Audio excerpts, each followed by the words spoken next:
Welcome to the Wednesday stream. I hope everyone's having an awesome Wednesday morning. Hey Heat, how's it going? Oh, there's another one? Is that another alt account?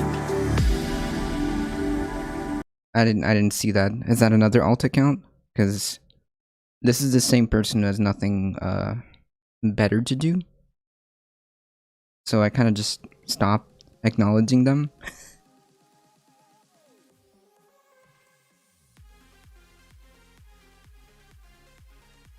Oh, it's the recent follower. Oh, yeah. Yeah, it's the same alt account. Happens. It's the same person. Same person with nothing better to do with their lives.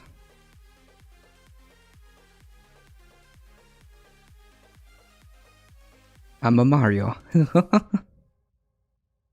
Yeah, the recent follower. Yes, this person is the same person. There's nothing better to do. I see what you're talking about. How's everybody going? How's everybody doing? The thing is, like, I believe it's the same person. Dr. Hemed Out talked with them. They're just a troll.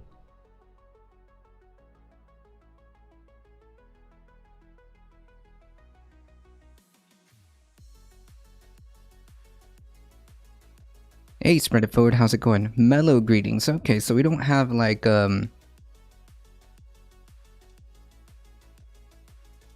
we don't have a aggressive greeting. We have mellow greetings, chill greetings. All right, that works too.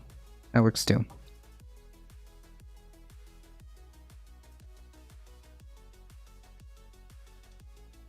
When are you going to Howdy. When are you going to that cabin? The cabin in the woods.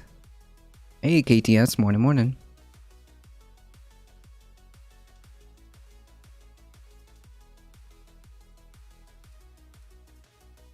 It's the music.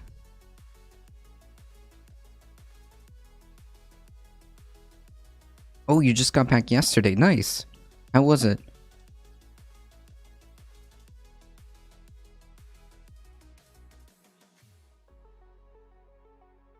Only overnight, but it was awesome. Nice.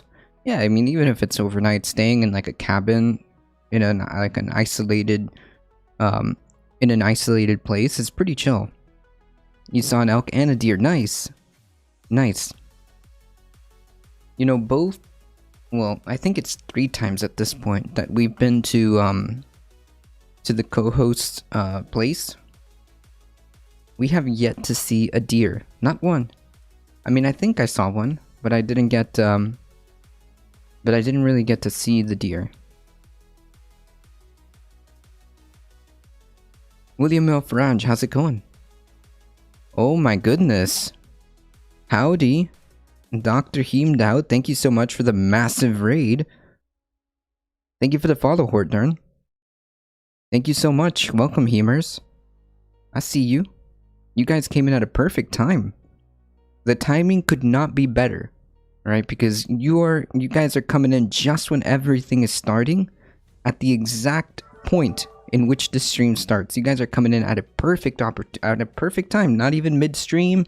You guys didn't miss a single drop of stream. Now that is some awesome timing. I appreciate that, Dr. Hemed Out. Thank you so much for bringing your wonderful community here. If you guys don't know, Dr. Hemed Out is the fastest growing beard on Twitch, so make sure you give them a follow. I believe they were breaking down the JF and JF and Surf's debate, so we were watching your starting screen. Oh, I see, you guys were thank you. I appreciate that, Dr. Hemed. They were watching the JF and Surf's debate. Make sure you, big eugenics thing. So make sure you follow them. They do awesome content. Trust me, I'm there. I'm there in the background.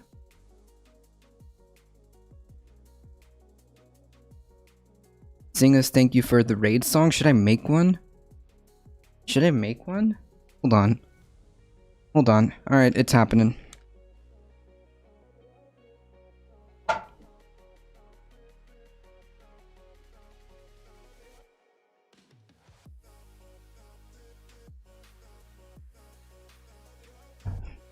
Alright. I don't know what we're gonna, I don't know how we're gonna do it, but we're gonna do it, alright? Figure it out. I'm gonna figure it out.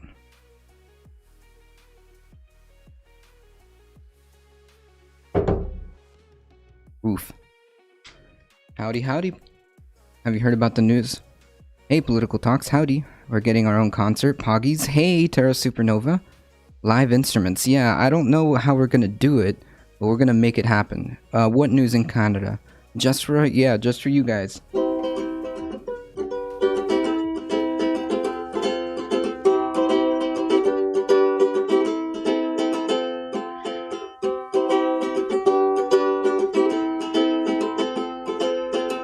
Thank you, Dr. Heemdout, for the raid. Thank you, Dr. Heemdout, for the raid. Welcome all the Heemers. Okay. Alright. Well, at least the music was there, okay? I don't know how, like, I would do the melody behind it.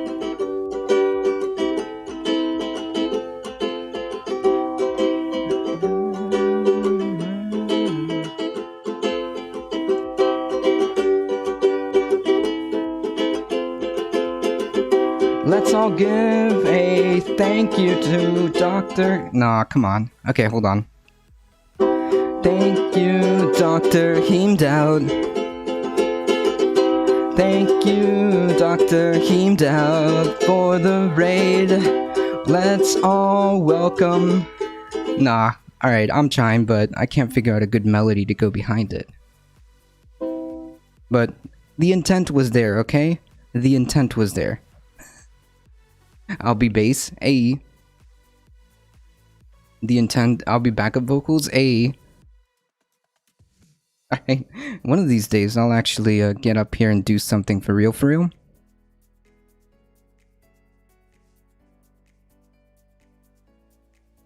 with my guitar and all that other stuff. Why is it Wednesday? I don't know. It comes after Tuesday. But it's so nice of you to sing about Heem. Well, I appreciate Dr. Heemdout for for bringing all you wonderful folks here. Okay, so wait, hold on, guys. Let's take a second here. There's a couple of wonderful folks that I have not shouted out here. Oh, you whispered it? Okay, I'll check it out in just a second. There's a couple of folks here that I have not shouted out. Please go check out Terra Supernova. Surfer Go Gritty with the tier 1 gifted tier 1 sub. Thank you so much. I appreciate that. And Surfer Go Gritty. There is a wonderful content creators in chat. So let me make sure I get everybody here. I didn't miss anybody. So make sure you check out Heat420_, Surfer Go Gritty, Terra Supernova, and of course I shouted out Dr. Heemdout. Alright, cool. Just to make sure, you know, we acknowledge all the wonderful content creators that bring us awesome content. I appreciate all of you guys. Okay, let me check out the Whisper, you said. Okay.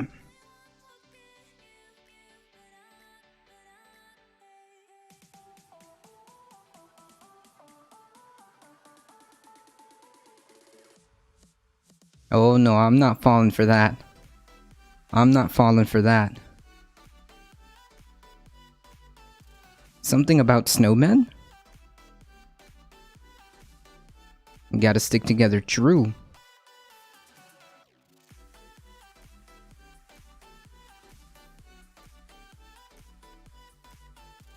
Alright, folks. That was a great, wonderful intro. I came here almost day to wake up. Family over everything, true. Alright, we gotta start some headlines. Once again, thank you so much, Dr. Heemdout, for bringing your wonderful community here. I know Ben does that too. Ben brings his just absolutely amazing and supportive community over on Saturdays, so I appreciate all of you guys. It's pretty funny. Recent snowman deaths in Canada. Yeah, it's a video of a bunch of people knocking snowmen over. All right, folks. So let's take a look here. We've got a few. A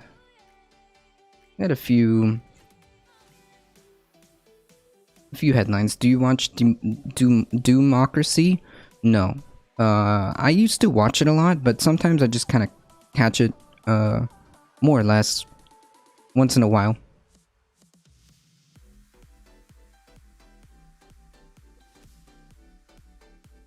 Not the snow peeps. Alright, folks.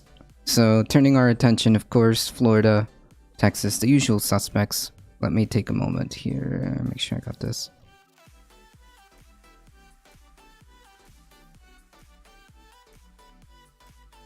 Hey, Memmius, how's it going?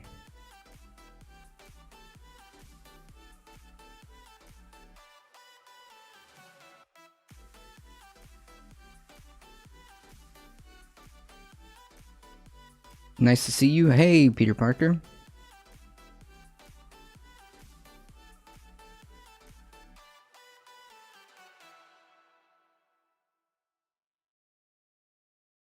There's a lot of nice folks here today. I appreciate that.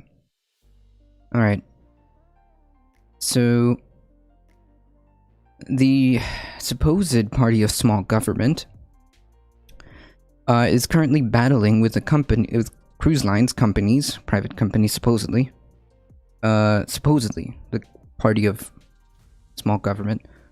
The party of the quote-unquote free market, as you just pointed out. Over vaccine requirements.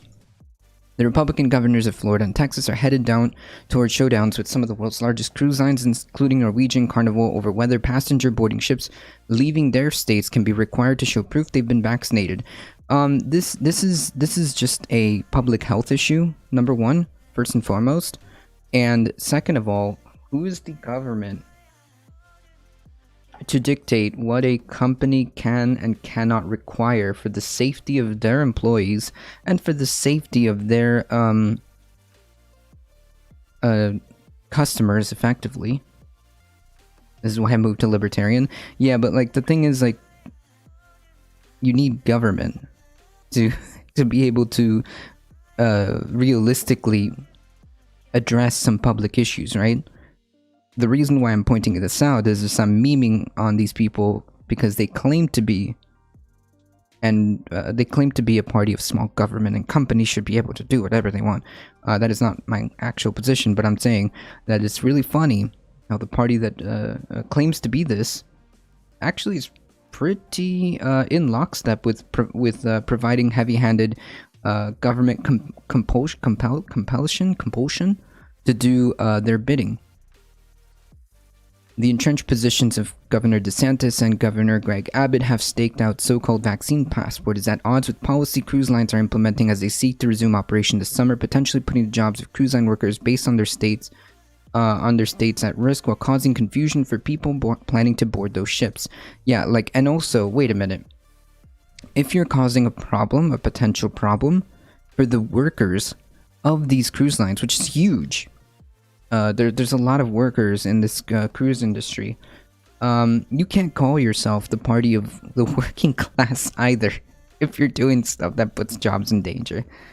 It's just laughable. DeSantis last month signed the law that would bar vaccine passports and impose a $5,000 per incident fine on businesses. Wow. Look at that. A $5,000 per incident fine on businesses that require proof of vaccination. They are so hell-bent on going against public health that they will fine you if you just require proof of vaccination. Like, how are we supposed to like operate when in this manner? Yeah, you're gonna have to make an extra big breakfast today, Memmius. What a difficult position for cruise lines to be in. I don't know what ports they could move to, but even if they did, there are difficulties because people have their routines and places they visit. Right.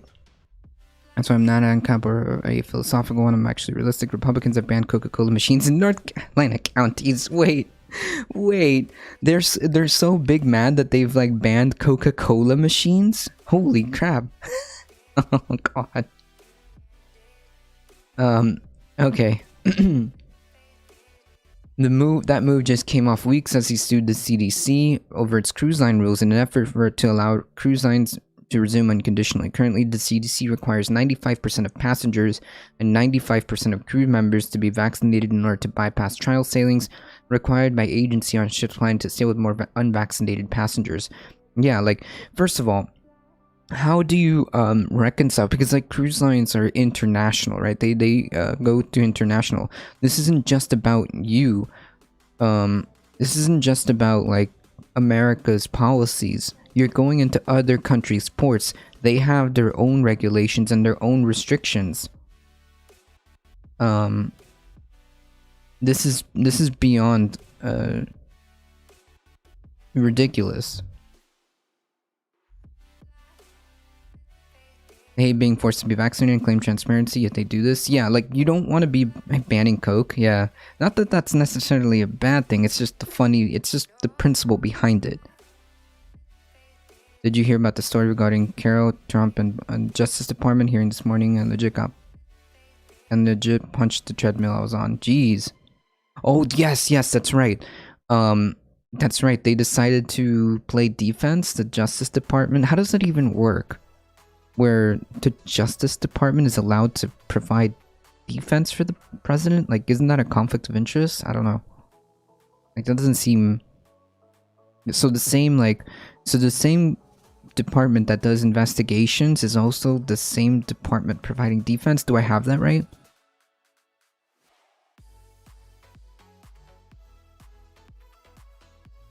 Yeah, if they just replaced it with a Pepsi machine, then... That's right.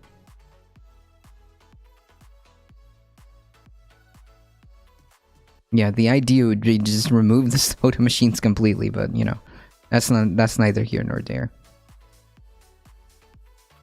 After court mediation failed, DeSantis last week said the CDC rules have resulted in mothballing the cruise industry for 15 months. He said the vaccine requirement would effectively prohibit families with young children who have not been eligible for the vaccine or those whose parents decided not to have them vaccinated from taking cruises. Well, no. You'd have to have the majority as 95% in order for you to be able to set sail, right? It's not just your country as well. Like, other countries that you're sailing to have different rules.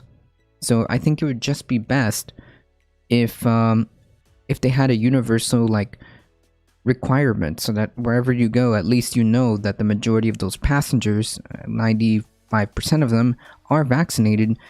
So that you don't continue to perpetuate this, right? Or not only that, to protect us too, right? Because if there's if you sail to a country that's currently or might experience an outbreak while you're there, or a spike while you're there, the vaccine protects you from that, right? That's the whole point.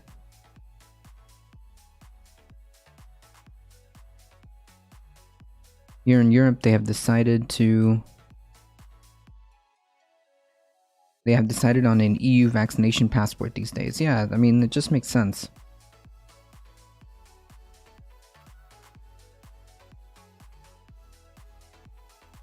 Yeah, so for Surfer Go Gritty, what was like the entire details about that? Because well, I'm sure we'll be able to figure this one out here.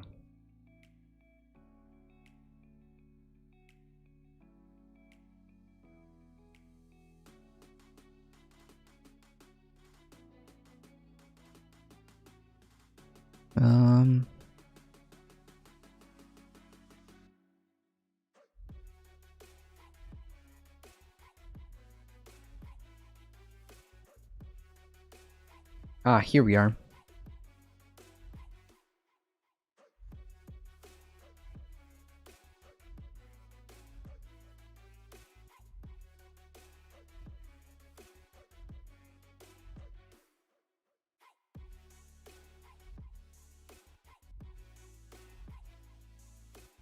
Oh, okay. So I see. So the Biden DOJ, not the okay, should substitute for Trump as defendant in lawsuit.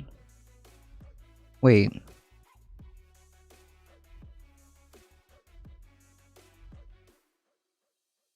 I'm so confused.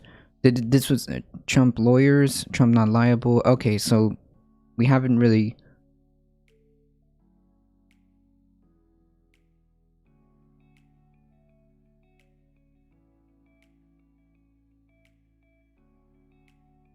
Here we are. I think we got this one here. The Biden administration Justice Department seeks to defend former President Trump in a defamation suit brought by a former columnist who accused him of raping her more than 20 years ago. Yikes. The Justice Department attorneys argued in a court brief filed on Monday night that Trump acted in his official capacity when he said in 2019 that Jean Carroll lied about being raped to boost the sales of her memoir. So therefore, now the Justice Department is going to defend him? I don't get how, like, that's even a thing.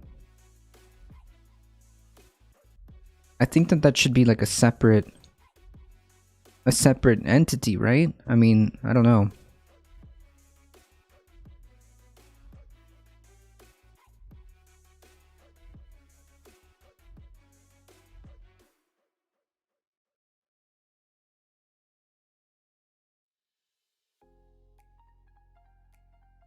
This is weird. Doesn't Trump get Secret Service for life? Yes, but it's different. I guess the reality is, like, according to them, the justification. Well, I imagine Big Nick, he would lose all that if he gets indicted, or if he gets indicted and then convicted and then moved to prison. I imagine he would lose all that. But I think that the reasoning is that because he acted in official capacity, in other words, he was the president at that time, therefore the Justice Department has to kind of run defense. I'm not sure.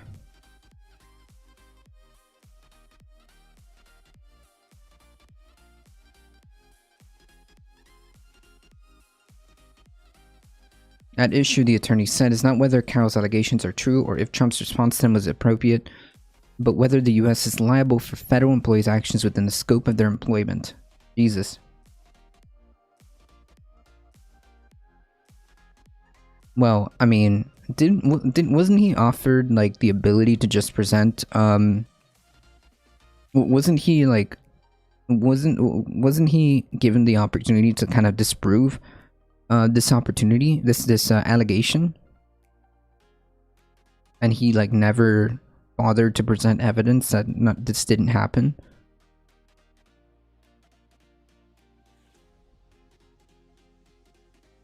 Speaking to the public and press on matters of public concern is undoubtedly part of an elected official's job. Courts have thus consistently and repeatedly held that alleged defamatory statements made in the context. Yeah, this isn't even like criminal. This is a civil suit. Repeatedly held that alleged defamatory statements made in a context are within the scope of elected officials' employment, including when statements are prompted by press inquiries about officials' private life. Yeah, I don't know. I just feel like it's kind of weird. It's kind of weird to begin with, that it's kind of weird to begin to have a Justice Department defend presidents to begin with. I feel like we could just I feel like if there could be a conflict of interest regardless, and I feel like maybe if a president is under allegations or whatever, that they should have an independent, away from government representation. Well, no, I reject that. Some dumb. Lesser of evil is always the question, isn't it? The lesser of two evils is always going to be the question.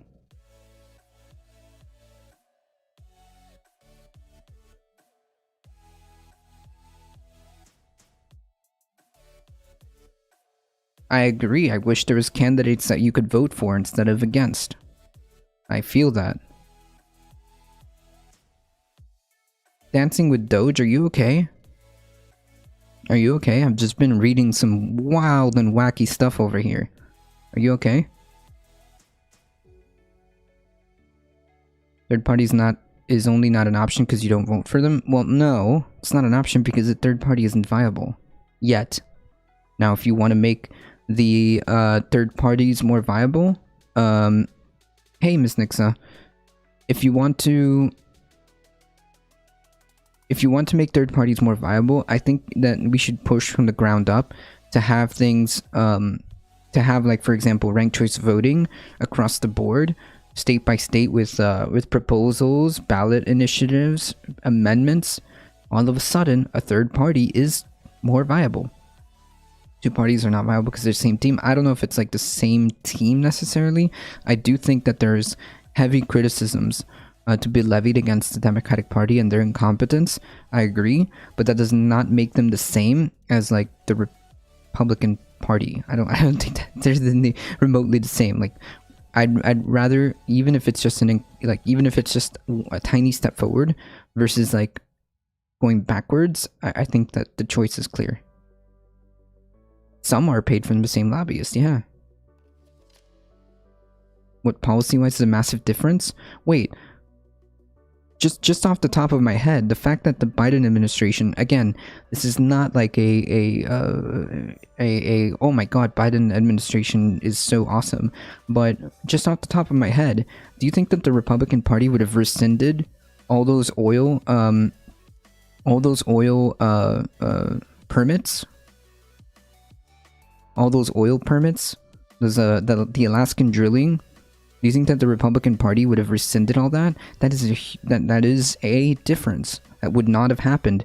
In fact, if Trump was elected, he would be drilling right now, exacerbating the problem. I'm not saying Joe Biden fix it. I'm saying that there's like at least a stopgap where we can kind of like halt instead of go backwards. Okay? Nor am I saying that just because the Biden administration won that we fixed everything. Right? No, I'm not saying that either. I thought the Green Party sounded so cool. I checked the box, but now I can't vote, so it's better that way. Yeah, I mean, like, I agree with some of the stuff with the Green Party. I just don't know.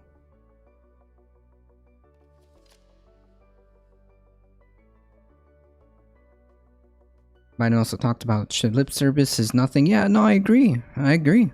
Some of the stuff that he said that he was going to do is not being done. In terms of like, there's serious problems that we need to address that's not being addressed. I agree.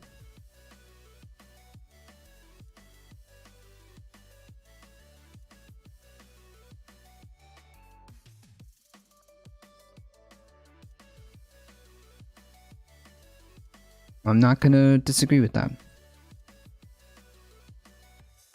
Yeah, anyways, TLDR, Trump is gross, and I don't think that the Justice Department should be defending presidents regardless. I don't know. It just seems kind of weird.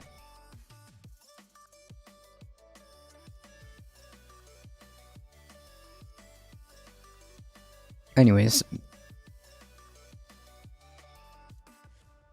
I'm basically saying, like, honestly, just let them sail. Okay, sure. Sure, we can let them set sail, but as long as they have like safety protocols, then yeah, they should be allowed to sail as long as they have safety protocols. Some of them being requiring a vaccination passport or vaccine requirement, whatever.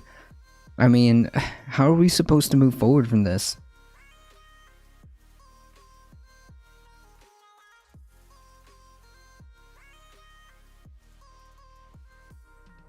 Because as we've seen, there's been plenty of people. The problem with the honor system is there's been plenty of people who have lied about whether they're not they're vaccinated and have been going around unmasked just to claim that they're vaccinated when they're not. Continues to perpetuate the problem.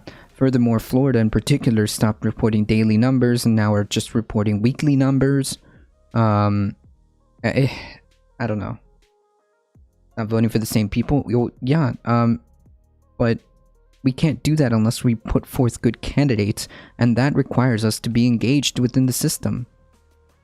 Okay, I'm sorry, but that's gonna require some type of engagement. I'm not saying that just voting is gonna fix everything, but I'm saying that it's undeniable that it's something you have to participate in, and you have to vote for whichever candidate is quote-unquote better. I mean, I don't know how else to, like, go for it. Because, like, then the suggestion would be to never participate. Then the alternative is to never participate, and then what? We cede ground? We cede ground to the other party? Sure. The Dems can rig primaries. I don't know. Maybe if you have a good candidate, because I don't know. There's been plenty of progressives or progressive people who have won their primaries. Who have won their primaries without a doubt. So I don't know if that's like necessarily like an excuse. I'm not sure that's necessarily an excuse. I think that regardless, we are going to have to engage with the system. And in order for us to do so, well, we got to participate to a degree. I mean, I'm not saying just vote your way out of things, but you have to participate given the opportunity to do so. Does that make sense? It's made rule that they can rig it? Yeah, sure, maybe. If you want to make a third party viable, you have to get ranked choice voting. That's it. That's it. There's no other way around it.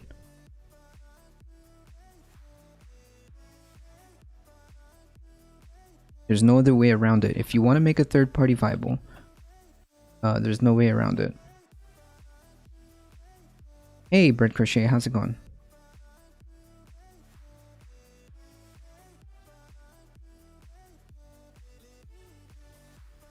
You can vote for him. How? Do all third parties have all abilities to be voted on in all 50 states?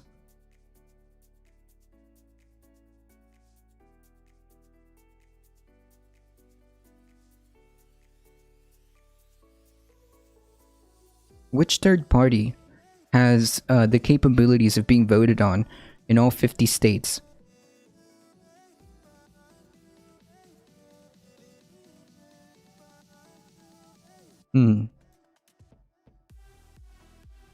Yeah, you can vote and then what? You lose with 3% of the vote, true. Make you're too focused on federal, we can do real big change. Locally easier than small changes at the federal level. Okay, yeah, I agree with that too. That's fair statement, Wing. Oh yeah, there's lots of good stories today. That's true. The Green had most and enough to win elections. It's not about popularity. What are you talking about? Isn't the Green Party not even like registered in all 50 states? Wait, how is the Green Party got like less than 1% of the vote, like 1 point something percent of the vote? Most states, that's not 50, okay? Sometimes elections are determined by one state. Yeah, because you don't vote. How am I supposed to vote? Effectively, what you throw it away with the Democrats? Are you sure? Because like what you do is you cede ground when you do it this way. Okay, when you just do it that way, you cede ground. Okay, because you know what happens. Here's the perfect example, right? People don't realize just how big of a play the Libertarian Party was this election, right? The Libertarian Party was a factor in why Trump lost, okay? The Libertarian Party was a huge factor in why they lost. In why Trump lost. Look at the numbers of the votes that the Libertarians got in key crucial states, and look at the numbers that Trump lost by.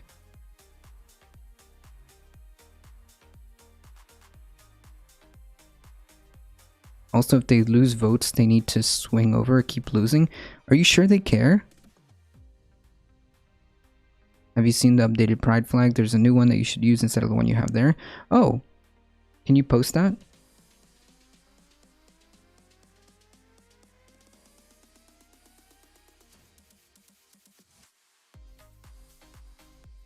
Keep losing and... Ooh, that's kind of TOS, dude. Listen.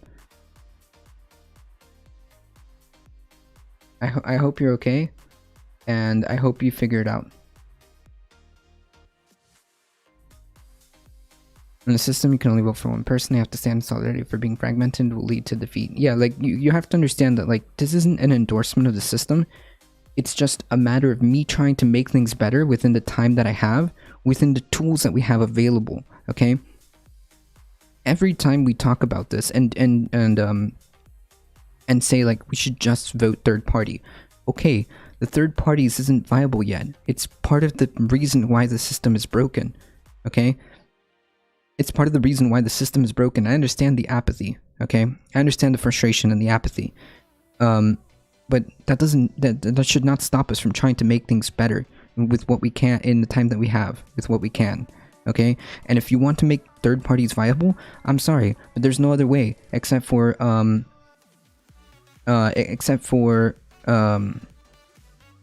making ranked choice voting a thing. And you know how that happens? Well, you engage in local on-the-ground game to make sure that ballot initiatives provide the ability to have ranked choice voting. There are some states, not all of them, but there are some states that have ranked choice voting. In other words, it's a possibility to move the system in a more democratic way. So if there are a couple of states, because there are a handful of states that are that do have ranked choice voting.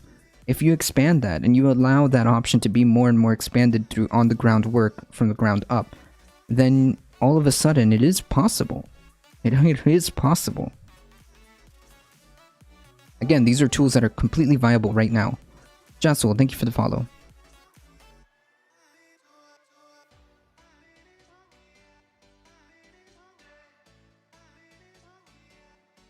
Getting mad about electoralism is like getting mad about reality TV.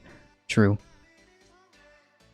Alright, so I was informed that this is the incorrect pride flag, so what I'm gonna do is figure this out. I guess modern pride flag.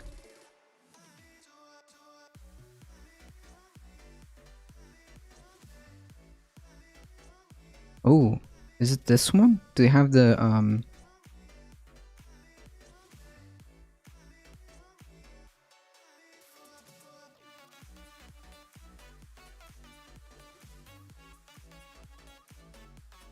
yeah, I keep seeing this one.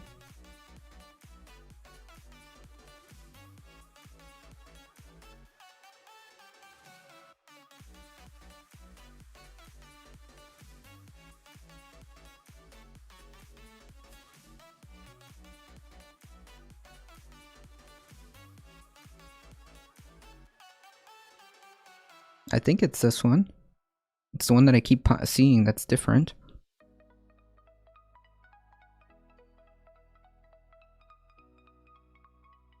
Can somebody confirm if this is the correct one?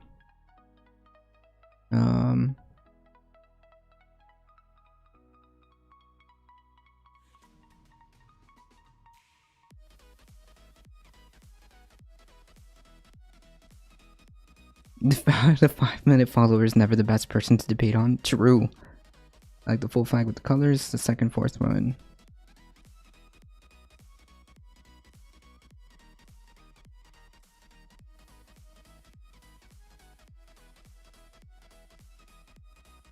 I've seen people mad about the military not allowing those flags on base. I wonder why they don't. I don't know. Must be like a military thing. That's the newest flag I've seen? Okay, we'll use this one.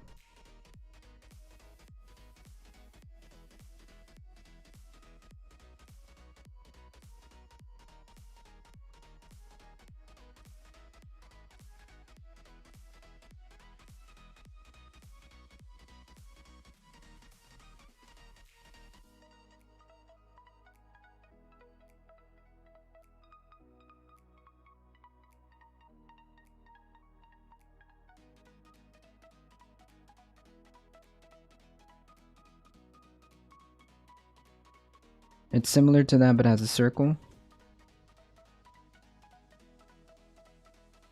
Oops. There we go. I think I got it.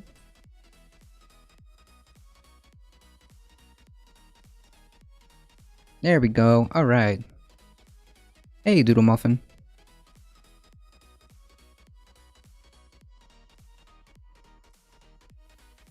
They don't even allow POW flags? Okay, well, yeah, that might make sense then.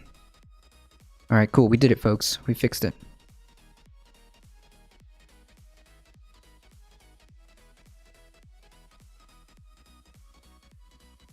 Gotcha.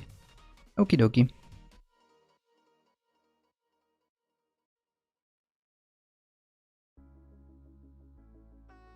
That is not the one according to Google. I don't know. I think that there's some people, the majority of people think that this is the updated one.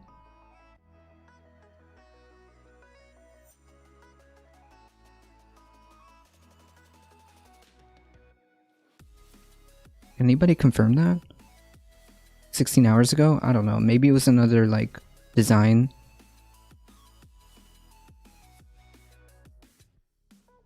That would be Joe on a tank. Alright. Focus, folks.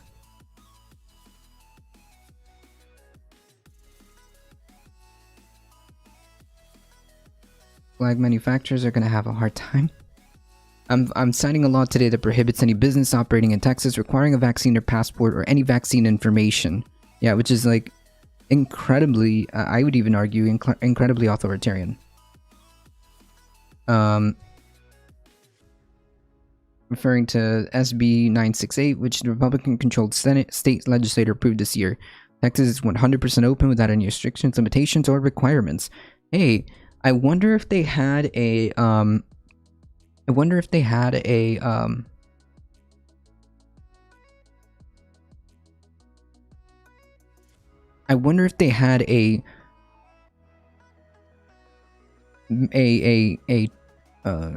bipartisan discussion. I wonder if they had a strong, robust bipartisan discussion about whether or not this bill should pass. What about the free market? Doesn't the free market want masks and vaccine passports? It doesn't matter. It was never about that. These people are like... it's a nice meme. That's why I'm bringing it up. It's a nice meme. But does anybody think that maybe... does anybody feel like there was a very robust bipartisanship effort to get this passed? Or did maybe the majority Republican-controlled Senate... state legislature and governor just kind of passed it because they could?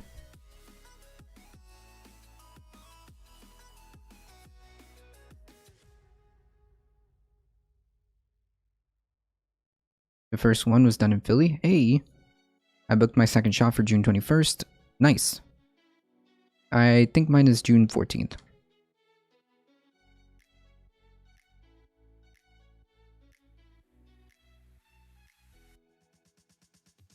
Supposedly Oregon is 75% vaccinated. Yeah, maybe with one shot.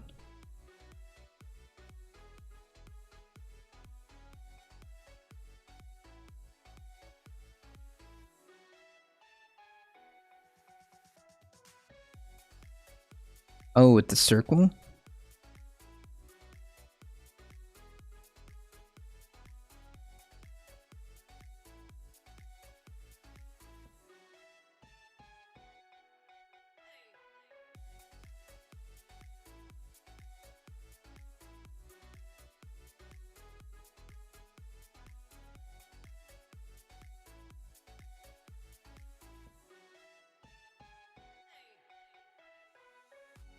Oh, that's just being proposed. Oh, okay. Alright, well, let me know when it becomes the actual one.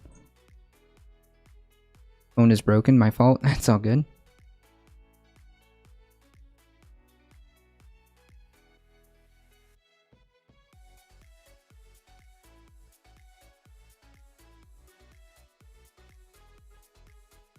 Let me see if I can get it. Looks like this.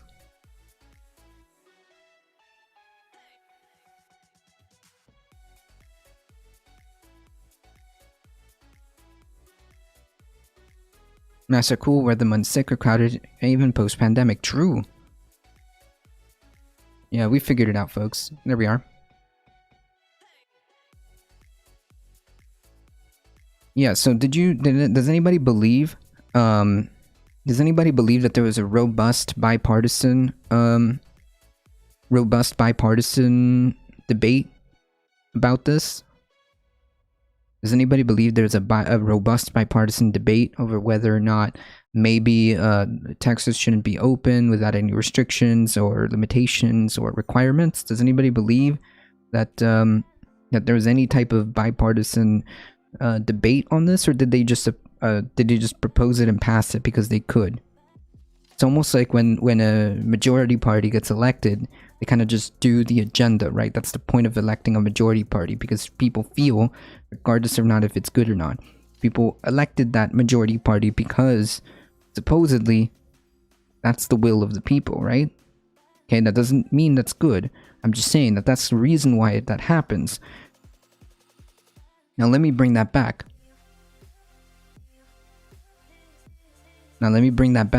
What is exactly the Democratic Party's plan here with this with this bipartisanship that, first of all, doesn't exist, and second of all, that's not why they're there. Okay, that's not why they're there. There was a monumental effort to make sure that against really tough odds that the Democratic Party would win both Georgia seats, and they did, and they won both. They brought them both home.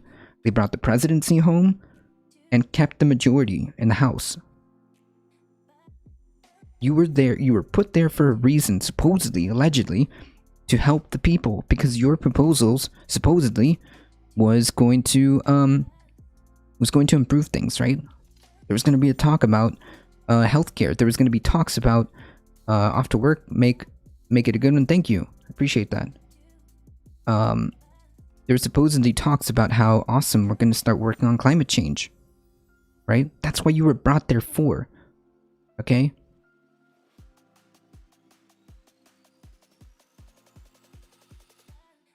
So what is the plan here? Because you know what's going to happen, right? First of all, nothing is going to get done. Everything's going to get bogged down for the boondoggle of bipartisanship that doesn't exist. And then what's going to happen is on the midterms, they're going to get completely swept in the midterms. And then what?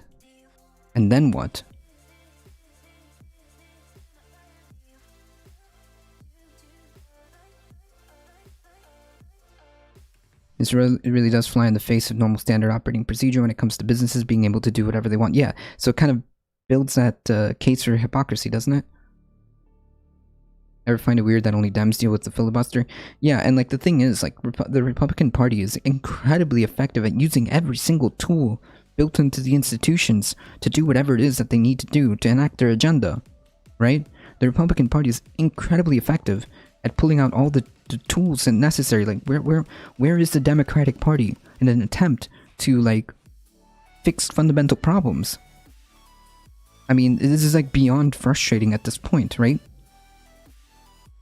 Because if they don't address any fundamental problems and deliver palpable results, they will just get swept. And then what? Then the cycle repeats, and instead of like at least acting as a stopgap, because like the majority of things that have been happening are essentially a stopgap. So we're not really going necessarily like forward. There have been chips. I'm not going to deny that there have been some objective policies that are just better. In terms of like here and there, there's been objectively, there's been policies that are better. However, the core fundamental problems are not being addressed. We're not talking about income inequality. We're not talking about necessarily a good and strong plan for climate change. There's talks about maybe we'll try to do something. Perhaps technology will fix it. I don't know. Something. Free market, right? Is what John Kerry said. The free market will fix it. Technology will somehow magically evolve and make us and fix climate change. This is not acceptable. This is not dealing with the core issues of problems, right? Nothing on income inequality, except for maybe attempting to raise taxes, which I'm in favor of. I mean, the rhetoric, the pro-union rhetoric is good, although actions behind it are yet to be seen. The talks about raising taxes on capital gains is good, but we have yet to see. We'll see what President Joe Manchin and Madam President Kirsten Sinema have to say about that. What about student debt relief, which is again addressing like the economy, which is not it's not looking good. Where are these solutions? We need something, okay? We need palpable results in order for you to even begin to move forward, but we're not even getting that.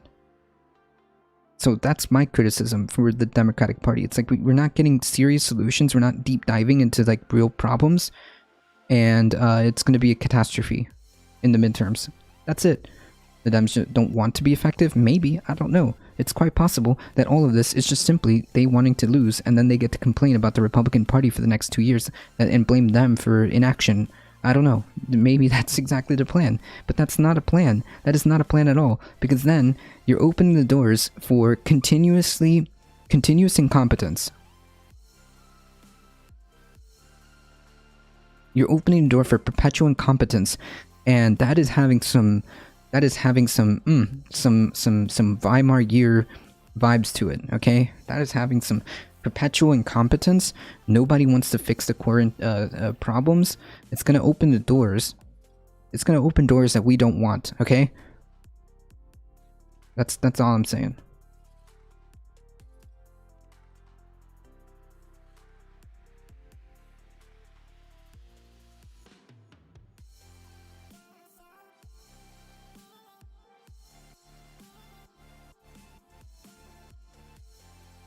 So the reason why I brought this up is to kind of like show like the hypocrisy behind like the businesses should be able to do whatever we want, whatever they want, except when we want them to do whatever we want. So I think that's pretty funny, coming from Ron DeSantis and Greg Abbott, which brings me to this article. There's a reason why the health professionals, the people who know what they're talking about, not this bobblehead on the internet, but what actual health infectious disease experts are talking about. The reason why it's incredibly important that we have vaccination rates continue to why it's important to keep up vaccination rates, to try to get everybody who's eligible for the vaccine vaccinated. Why they still stress masks when you're not vaccinated. It's because the longer this happens, the more chances of this becoming and creating more and more variants, and we enter into territories where it becomes endemic. Real change doesn't happen by voting; it happens when people organize and demand it. I mean, to a degree, that's absolutely true. You kind of have to you kind of have to play both parts, don't you? You have to have on the ground organizing to bring awareness to the real problems, and you have to then transform that into electoral progress. You have to then translate that into the electoral sense. They only care about the money they can raise. Unfortunately, they can raise more money when the point of evil, maybe, but that's only going to get them so far.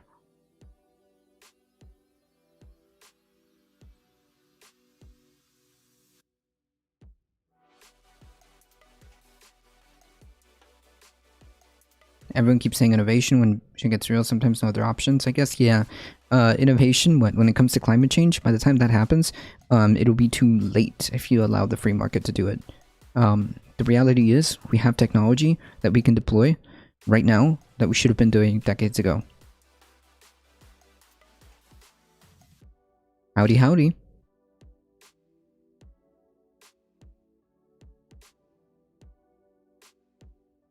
The reason why I pointed out that ridiculous article is because, well, highly contagious Delta variant is on the rise. The Delta variant, which is first detected in India, now accounts for more than 6% of all infections in the US, according to CDC. This is highly transmissible variant may be responsible for more than 18% of cases in Western states. The variant known as B1617.2 is spreading rapidly in the UK and has quickly become the dominant strain there, responsible for more than 60% of infections and causing surges in parts of England. Yeah, the reason why it's so important to pay attention to what the CDC and the health officials are saying is to prevent this exact thing, right? The more people get vaccinated, the less and less chance of these variants happening and establishing themselves and becoming endemic and so on and so forth.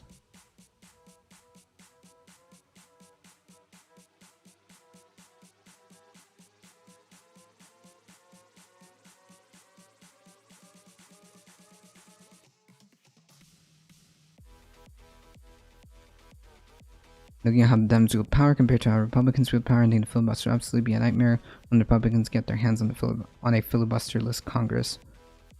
I'll be off. Hey, thank you so much for hanging out, Peter Parker.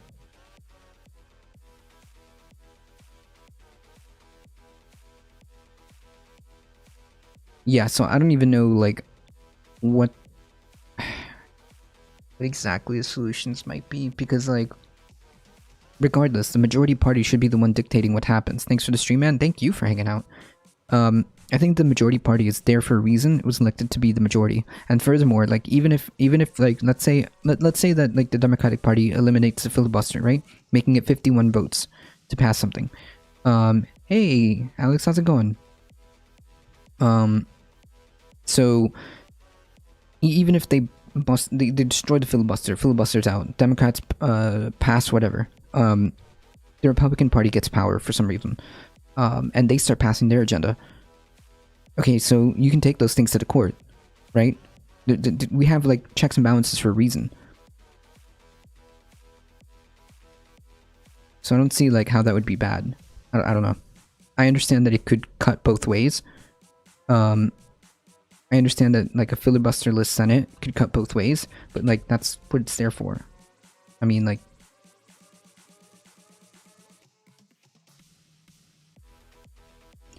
managed to get some grass cut in the garden, still need to do some dishes and cook. Oof. I still aren't at work. Well, that is work. The super conservative Supreme Court, not sure that would work out well. I mean, yeah, maybe. Hoping to stream tonight and tomorrow. I can't afford to stream next week, so I can recover from surgery. Oof. Sorry to hear that. Make sure you all follow twitch.tv/Kazmox. Follow.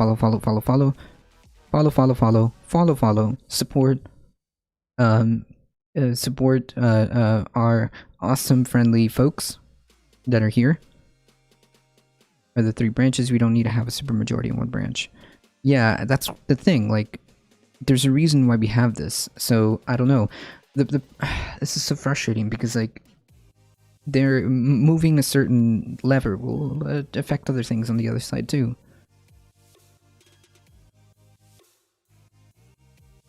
So I think it's very simple.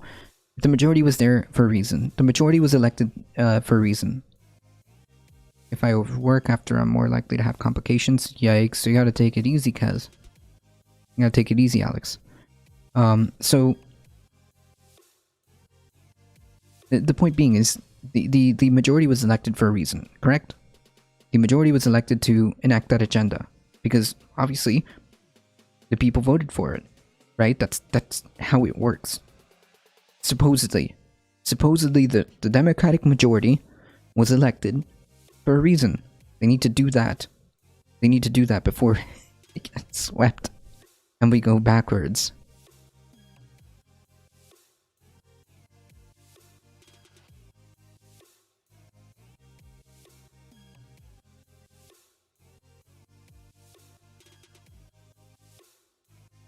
Quote, we cannot let that happen in the US, and Dr. Fauci, speaking at a White House code briefing on Tuesdays, Fauci warned that the Delta variant may be associated with more severe disease and higher risk of hospitalization. Yeah, it turns out that viruses, as they mutate, they get more and more effective. Cool. The good news is vaccines looks like they can protect people against the Delta variant. A new study from Public England showed that 2 doses of the Pfizer vaccine were 88% effective against symptomatic diseases from the Delta variant compared to the 93% effectiveness against the Alpha variant, which is, I guess, the first one. The variant first detected in the UK, effectiveness declined to 33% after just 1 dose. Fauci urged everyone who has received the first dose of Pfizer or Moderna vaccines to make sure you sign up for the second, and those who have still not been vaccinated, please get vaccinated. Simple as that. Vaccination is the best way to protect yourself and stop this variant from spreading and becoming dominant in the US, and that is the point. Meanwhile, we have Republican governors who are literally blowing the doors open in their states while vaccination levels aren't even nowhere near the way they're supposed to be, and are now essentially trying to strong arm entire industries into not taking the proper precautions for this. This is completely irresponsible.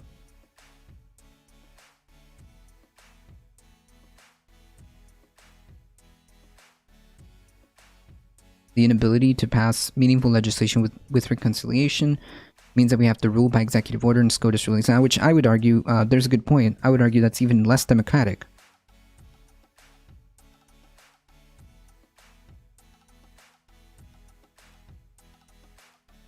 I would argue that's even less democratic than what would effectively be a filibusterless Senate. I mean, like, the whole point is, like, it's kind of broken, right? It's just been demonstrated time and time again that this is just broken. I would even argue that maybe the Senate itself is broken.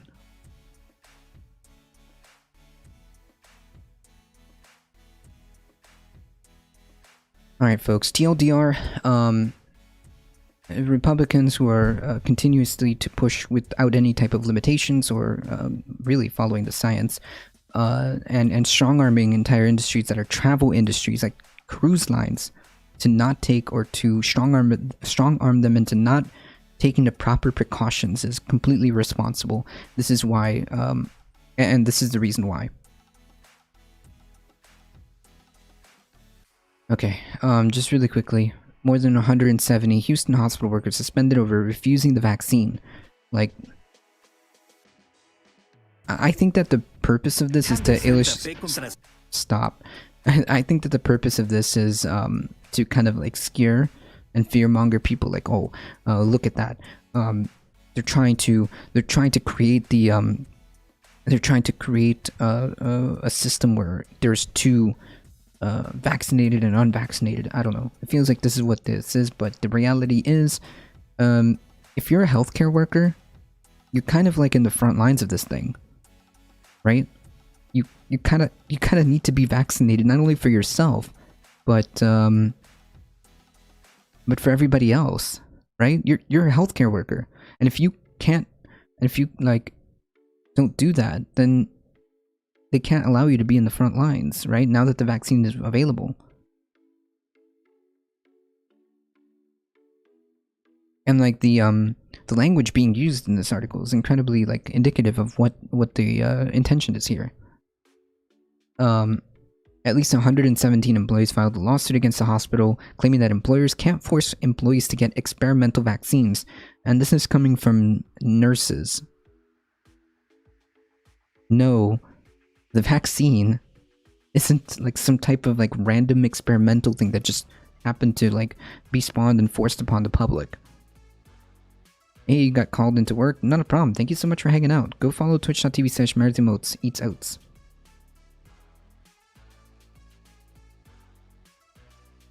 Yikes. Well, hang in there, friend. It is not an experimental vaccine. There has been rigorous testing for this.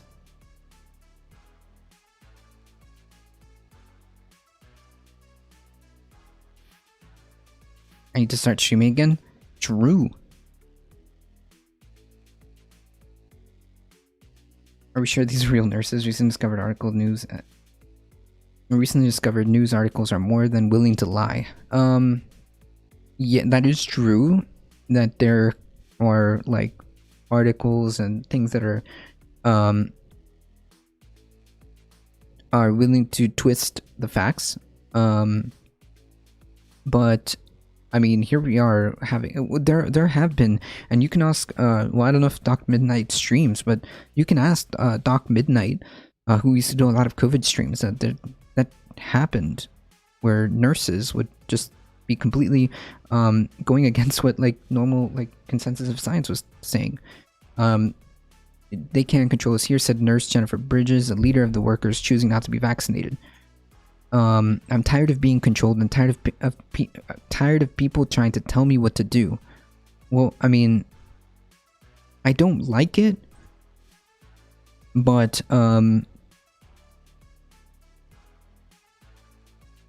that's what employers do.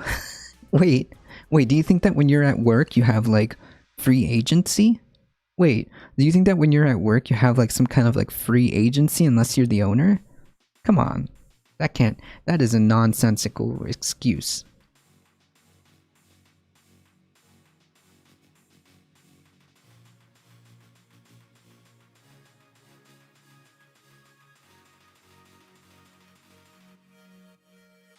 Boom said Texas law allows for hospitals to mandate vaccines for employees that as they have with the flu vaccine for the last 11 years. He added, the COVID vaccines have been proven through rigorous trials to be very safe and very effective and are not experimental. Yeah. This is just true.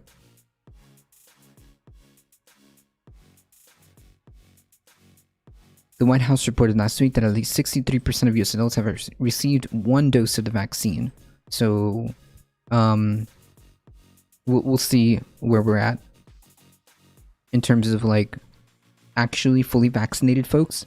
We'll see how that goes. But the TLDR of this whole thing is like, listen to the science, the consensus of science, and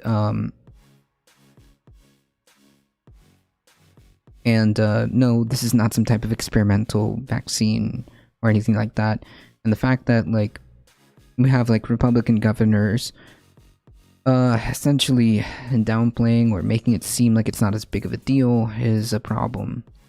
Florida in particular is notorious for that. I think we already stopped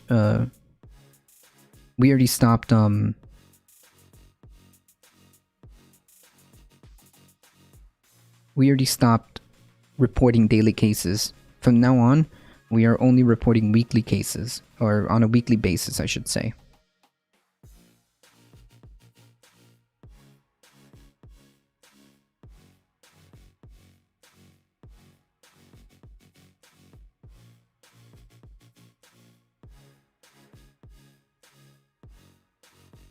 June 8th, no cases. No cases. So we're reporting in a weekly manner.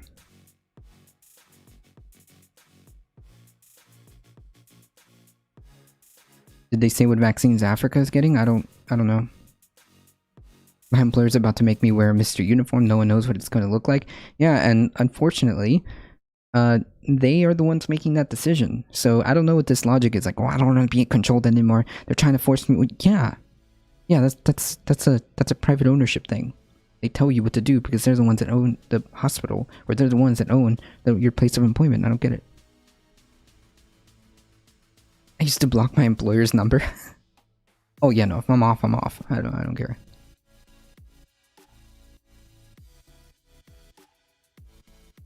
All right, Klinsky, hit me up.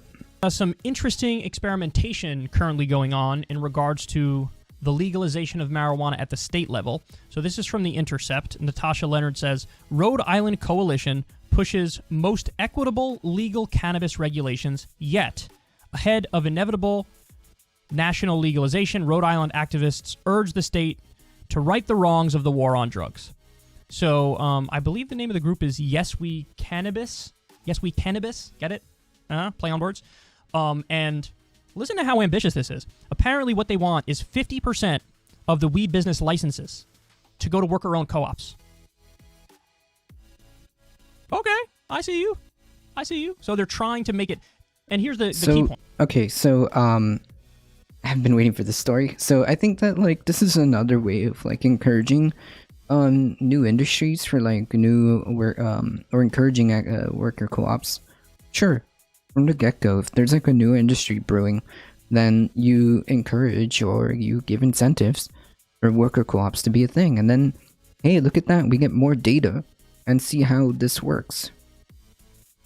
I like the idea of potentially expunging the records of people with non-violent drug offenses. That should be an automatic, I think. The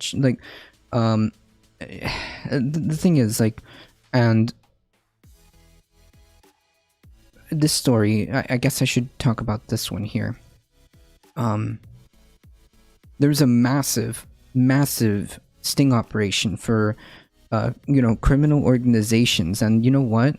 A huge part of it, look at that, a huge part of it was illicit drugs. Do you know what would happen to these criminal organizations if all of a sudden all of that became legal or decriminalized?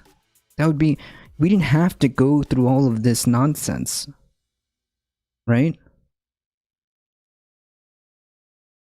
We can just kneecap them by making all of these drugs decriminalized or legalized. That's it. I mean, what? Okay. People are afraid, and rightly so, of big weed. Big basically weed? Wait. Coming in, getting a stranglehold, and having like effective monopolies. It's like, I forget which state it was. Was it Ohio? Was it Michigan? I forget which state it was, but there was some state where they had legalization of marijuana on the ballot. But basically the rules were a scam. It was like, only like these 2 or 3 companies can make weed, and they have ties to like whoever the fucking governor was at the time. And, it was a monopoly. And people were forced to choose between having some semblance of increased freedom or complete, corruption, market manipulation, and all the riches and the spoils going to this tiny group of people at the top. And I think it just barely failed. Weed failed. That was one of the few times weed failed. So I guess people saw through the economic angle to it. But now what we're talking about is really using legalized marijuana as an experimentation with real progressive ideas. So another... Yeah, there you go. I didn't even think about that. That would even be like a thing where you could have a up-and-coming industry and be like, whoa. Okay, here's how this is going to work. Okay? 50% of the firms are going to be traditional firms. 50% are going to be trying this worker co-op firm. Hey, let's see. Let's see how that goes. Let's see who's more stable. Let's see who's more profitable. Let's see who has more, who has happier employees. Let's see who lasts longer. I would be willing to check that out. This is a great grounds for getting data. Absolutely, like I York, highly example, support this. As soon as weed is fully legalized, they're expunging all former weed crimes. That's good. It might even be all former nonviolent drug offenses. I'm not sure. It's definitely at least marijuana stuff. And so, yes, this is where we are now. The states are actually experimenting with interesting new ideas. And the other thing is to try to redress the grievances of, this country's terrible history with race relations. There was slavery and then Jim Crow and segregation, and now there's a colossal wealth gap that largely is explained by the access to resources being so much less in minority communities. So a lot of states are having these rules where, like, the first people in line to get the licenses for the legal marijuana businesses are in communities of color. And there's, certain percentages, like this percentage of the weed licenses need to be there. Well, now we got the most ambitious thing yet, which is 50% of weed businesses need to be worker-owned co-ops for Rhode Island. This hasn't passed yet. There should be no regulations on cannabis. There should be 100% labeling of input and growing methods. Imagine regulating corn like cannabis. I don't know how that would work. I imagine that would be in and of itself a regulation where you have to make sure you label everything, which I totally wouldn't be against. Yeah, you should be labeled. I want it to be legal everywhere. There are complications. Yeah, I mean, sure. Like, the labels is in and of itself a regulation, so... I think that that would be fair. It's literally a plant that does not kill anybody. No, but like you can put labels and say, "Oh, look at that. This was grown in this way. This is this strain. This is that strain." I'm not saying that it's designated to be scaring people away from it. Exactly. Your uniform could be a big floppy bunny ears, and there's nothing you could do about it. Like, I don't know what you mean by, like, regulations. Like, do you mean that, like, people can only grow 2 plants? Or the regulations that, like, people can only grow, like, I don't know. I don't know what you mean by, like, that type of regulation. In which case, no, I don't agree with that. But if you mean like, oh yeah, they should be labeled with whatever, labeling of inputs or growing methods, and yeah, it can be grown to seed or flower tracking. Sure. That's fair. That's fair. Yet, but they're working on it. And by the way, interesting fact I learned in this article is that it's the majority of worker-owned co-ops are actually minority-owned and female-owned, which is interesting, isn't it? So anyway, credit to Rhode Island. I hope this gets through, and this is the kind of reform that I could definitely get behind, which is slow but steady experimentation with more and more lefty ideas to see which ones work and which ones don't. And yeah, any sort of incentivizing of worker-owned co-ops to bring more democracy to the workplace. Yeah, just like that. Will have very positive effects. So credit to Rhode Island, credit to this group. Sure. I hope this ends up being the law, and I will anxiously watch what ends up happening. Cool. I agree. TLDR, I agree. I think that there can be programs to incentivize worker co-ops. I was thinking more along the lines of, I was thinking of more along the lines of like, you know, maybe have like federal credit unions give out loans to worker co-ops, things like that.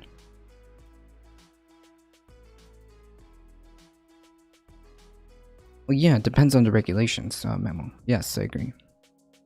So yeah, I was thinking like maybe we could experiment with worker co-ops by saying to federal credit unions or banks, hey, you know what, for the next X amount of time, you will prioritize worker co-op loans, and let's see. Let's see. So the reason why that's important, or why did I played that video, is to transition into this story where you know, there's a massive global sting operation for organized crime. Yeah. Yeah, no, I get it, Memo. There is a massive sting operation against organized crime, right?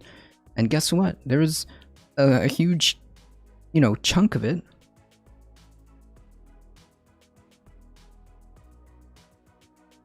of these quote-unquote illicit drugs. We wouldn't need all of this if we just legalized and decriminalized drugs. I mean, like, can you imagine if we just did that? What a kneecap it would be to this quote-unquote organized crime.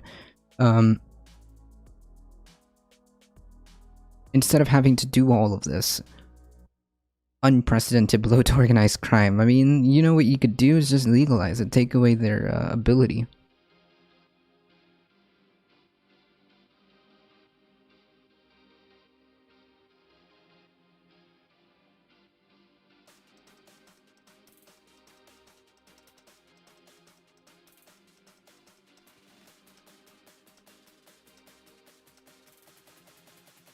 Didn't they make tests to see if opioid has deadly street-laced thing? Fentanyl needs a specific chemical that is produced in testing people's drugs to save lives. Yeah, which if there are decriminalized or legalized, I think that could help with that, right?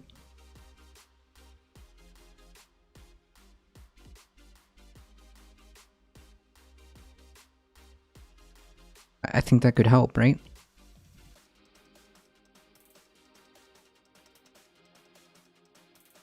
There we go. So this all started when they kind of infiltrated encrypted platforms. The resulting intelligence enabled us to prevent murders. It led to the seizure of drugs. It led to the seizure of weapons. So, I mean, it continuously makes me think that maybe all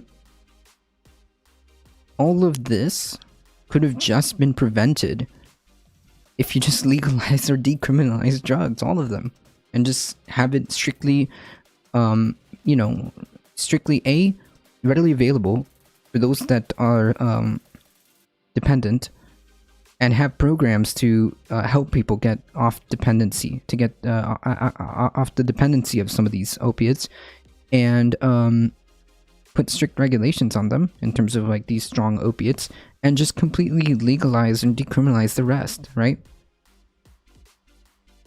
because like all of this wouldn't need to be a thing. I think that for the most part, I think like the majority, or at least it would take it would really give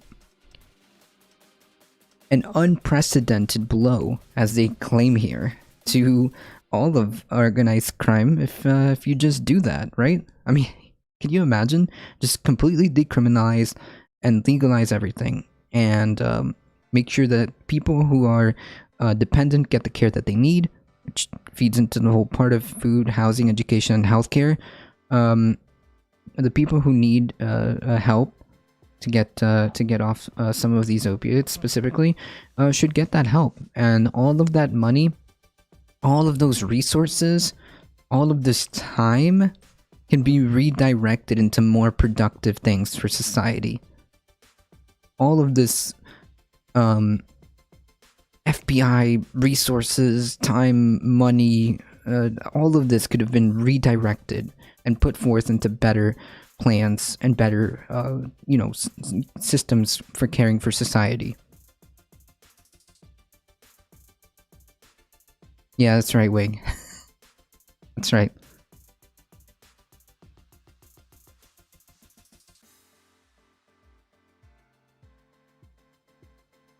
We don't do that, Carlos, because we need the liquidity that flows from the money laundering. They do that through something called correspondent banking.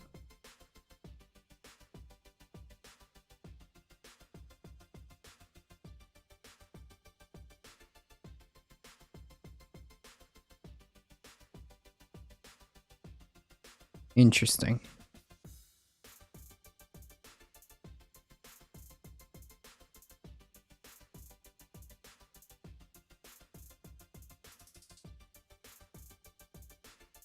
Howdy, howdy.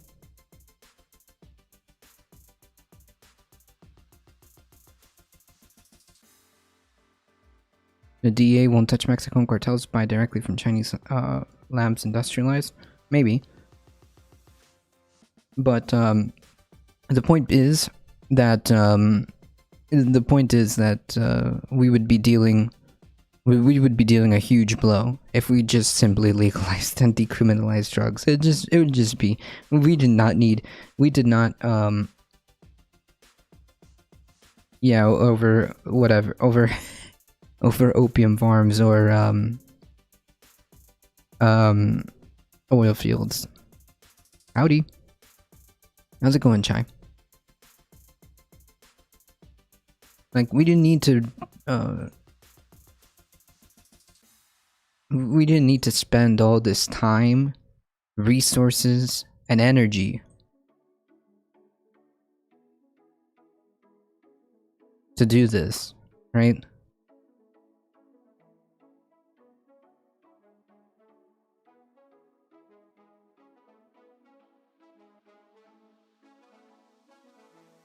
Imagine all the jobs we could create if we created drug hotels, rehab hotels, businesses for legal, for example, for legal cannabis, for legal weed.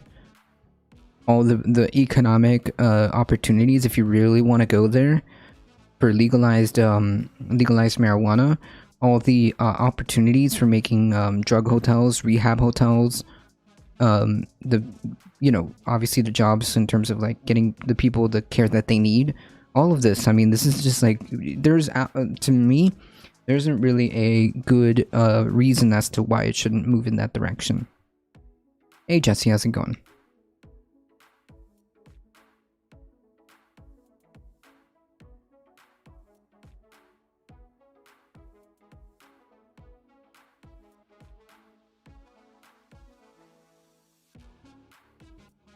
There's so many pot shops in my neighborhood now that it's legal. Yeah, it creates the opportunity for businesses to be created, which creates more income, jobs, so on and so forth. And now with the proposal in Rhode Island, half of them are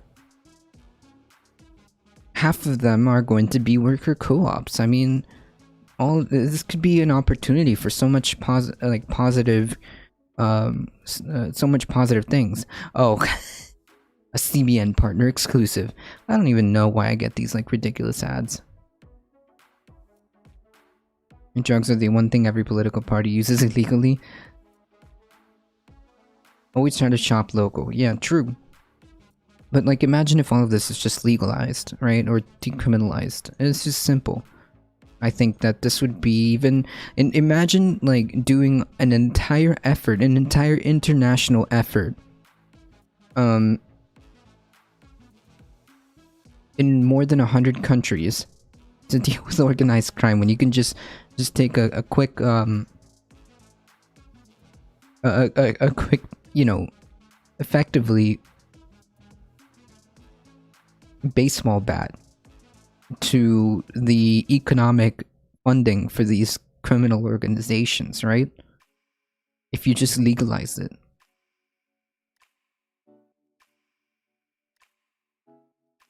And the difference is Joe is just trying to stay alive. Tell me that Joe isn't huffing drugs right now. I don't know. Maybe? I guess it's possible. Prove that he isn't.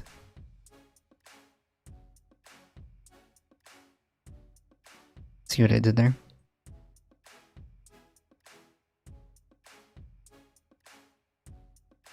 Alright, speaking of more and more cool, awesome, wonderful, totally existent bipartisanship. Biden ends infrastructure talks with the Senate GOP group, saying its plan fell short. President Biden on Tuesday turned down the latest offer on infrastructure deal from Senate Republicans, moving on the debate on one of the president's chief domestic priorities into a new phase.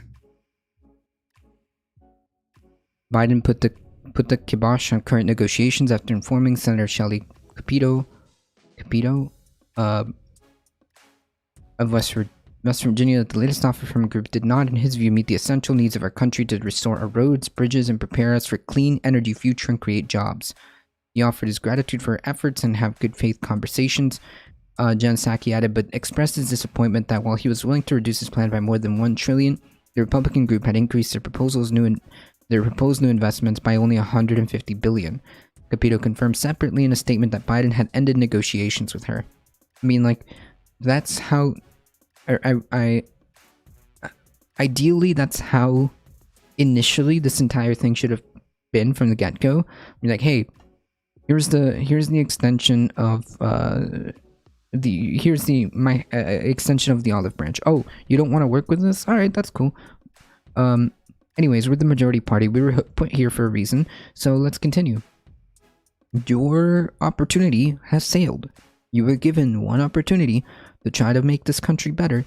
You're the one that keeps turning it down.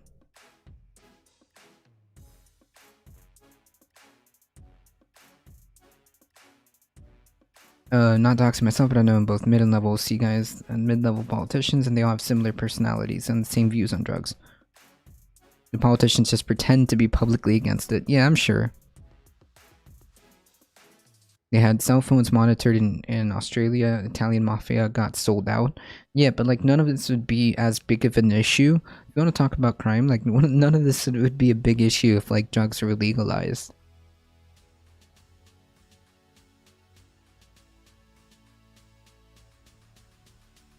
Capito said the group of GOP senators offered a $1 trillion package that the president was willing to accept, but that the issue of how to pay for the compromise proposal was not something on which the two sides could agree. Wait.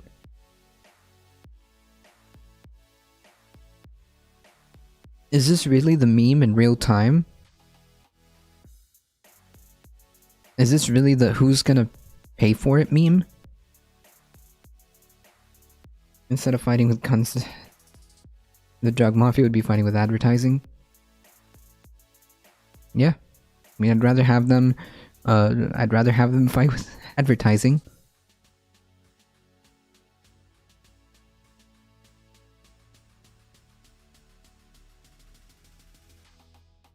The war on drugs was a joke. How many things is America gonna go to war against and take an everlasting L to?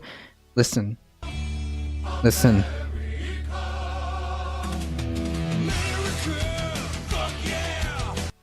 Alright, anyways. Assume the NSA is listening to all? True. No reason to kill each other for that. Yeah, but there's no reason for it to be all of this underground, organization stuff if it's legal or decriminalized. It would just either you would be forced out, or you would be forced to become a legal organization or a legal business, in which case, hey, look at that. Now you have to have employees and you pay federal taxes and you pay this and you pay, look at that. So either be forced out of the market or become legal. Also reduces crime by definition, right? By default, I should say. By default, it reduces crime.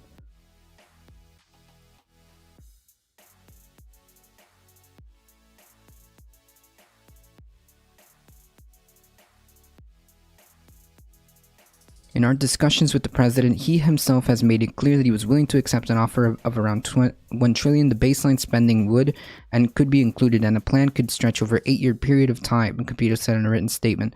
The president also understood one of our red lines, which is not undoing the Tax Cuts and Job Act of 2017, which helped so many Americans. Wait. No. Wait. No. This was a gift to the multinational corporations. Like, how are we supposed to manage this amount of infrastructure spending that is necessary regardless, without raising taxes, or at least reverting? What? Okay, hold on. Tax Cuts and Job Act.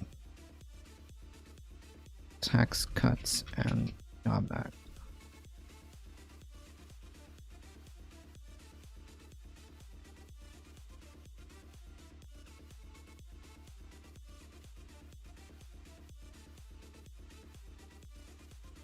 Alright, look, Wikipedia Andy, alright, it's happening.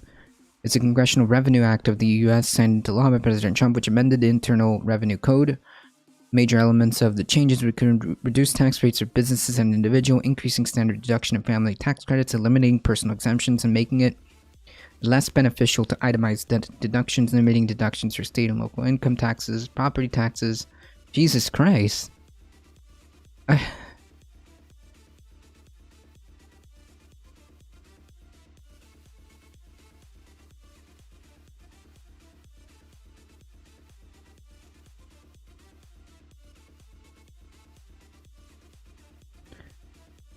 A flow-through entity, which is a legal entity where income flows through to investors. Oh my god, this is just a complete pipeline to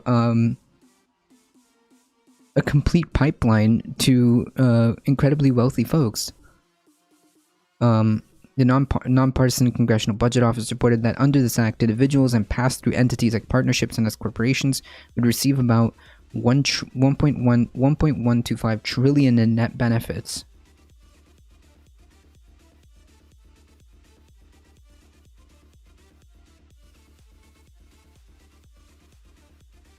This is unbelievably like the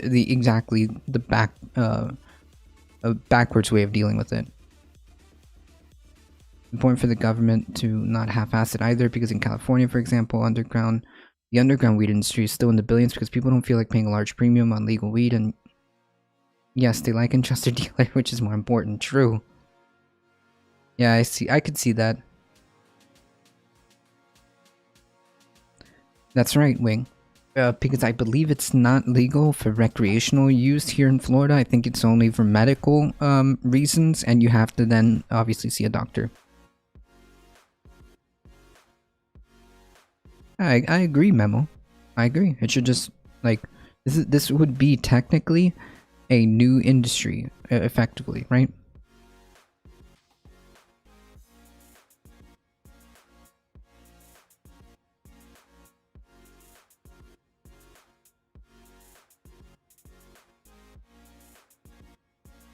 The CBO estimated that implementing this act would add an estimated 2.289 trillion to the national debt over 10 years. Wait, weren't the Republican Party like crying about how like the national debt or whatever?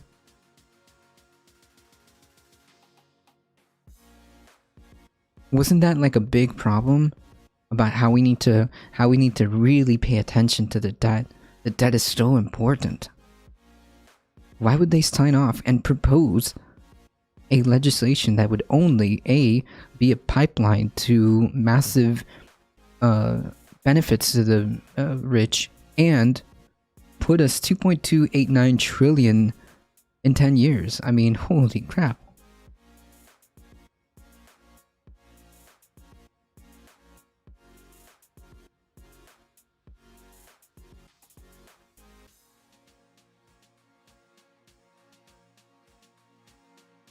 Many tax provisions, especially income tax, will expire in 2025, and starting in 2021, funny enough, it will increase over time. By 2027, this would affect an estimated 65% of the population, and in that same year, the lost provisions are set to be fully enacted.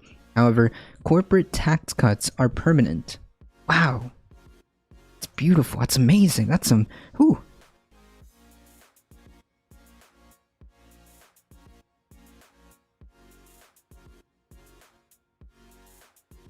Like, I want some regulations like 1 out of 100 batches are sent to third party for potency and edible is evenly spread, but that's about it. Yeah, I see that. Okay, fair enough. Corporate tax cuts are permanent. Yeah, and like the Republican Party is like really fighting for this.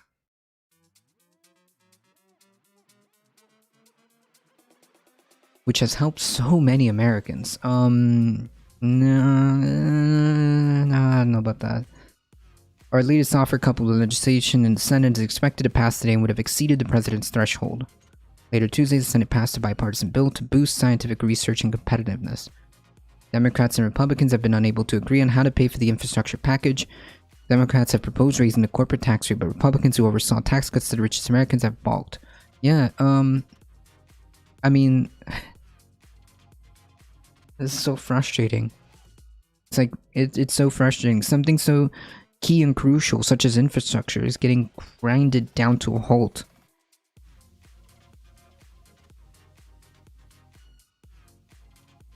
Key infrastructure is being grinded, talks and deals for key infrastructure issues are being grinded to a halt over who's gonna quote-unquote pay for it.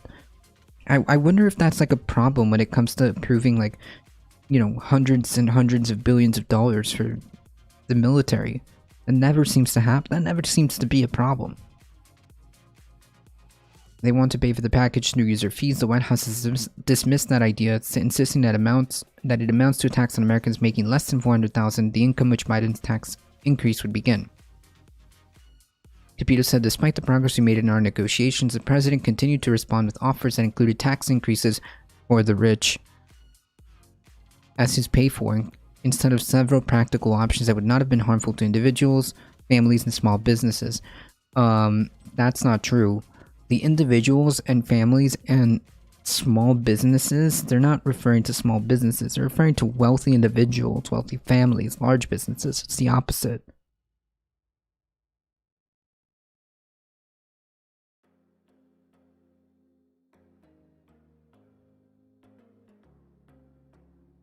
While I appreciate President Biden's willingness to devote so much time and efforts to these negotiations, he ultimately chose not to accept a very robust and targeted infrastructure package and instead ended our discussions. Yeah, like, you were given an opportunity.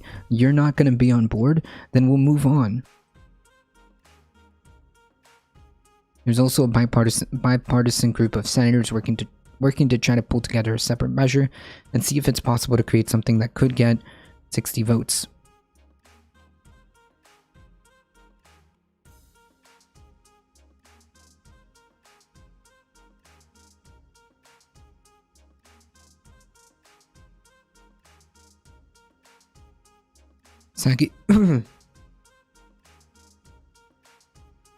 Psaki said in her statement that Biden had spoken Tuesday to other lawmakers involved in bipartisan talks, including Madam President Kyrsten Sinema and President Joe Manchin of West Virginia, both Democrats, and Republican Bill Cassidy of Louisiana. Biden has made calls to Speaker Pelosi and Senate Majority Leader Chuck Schumer regarding his budget and infrastructure priorities as well. Separately, Schumer told reporters on Tuesday that Democrats would work on a separate track and start drafting an infrastructure plan that would move forward through reconciliation and just pass with the votes of the Democrats. It's unclear what proposals could unite all Senate Democrats. I mean, like, it's just, why are we wasting all this time?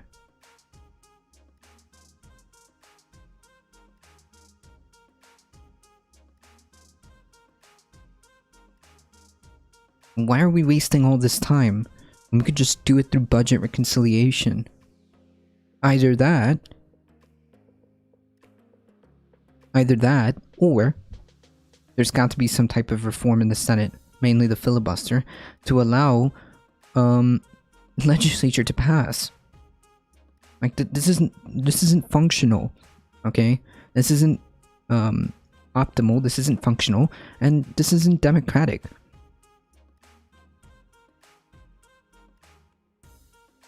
The fishing and mining has died in my little town, but big marijuana just moved in. Nice.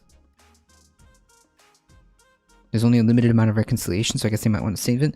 I mean, if they're gonna go all out, they might as well do it on infrastructure, because infrastructure, not only does it provide a roadmap for fixing the country's, crumbling infrastructure, the pipes and all this other stuff, but it also puts down like the ability or the possibility. I don't know. I don't even know what the Biden administration is going to do about this. But according to them, the possibility of deploying with that infrastructure renewable energy, green and renewable energy. So yeah, I think that is significantly important. And if you're going to do it, you might as well do it through reconciliation. It's only one per fiscal year, so you pass next fiscal year. I mean, if it happens, great. I don't think that they need to be wasting all this time. Just draft it. They might do it anyways and save it for just before the midterms. I don't know what the plan is or lack thereof, but I don't see why at this point in time it's even effective in attempt to, other than show the country that it's not the Democratic Party that's holding everything up, it's the Republicans who keep, grinding everything to a halt. I don't know if that's the plan, or if in their heads that's the plan, but like the idea that they're continuously wasting time trying to go the bipartisanship route, when not only do they not care, but every time it happens and they capitulate, every time they attempt to water down their initial proposal in an attempt to appease the Republican Party, all they end up doing is just giving us a watered down half measure that doesn't even get support, that never even got support from the Republican Party at the end of the day anyways. This has been the classic time and time again move.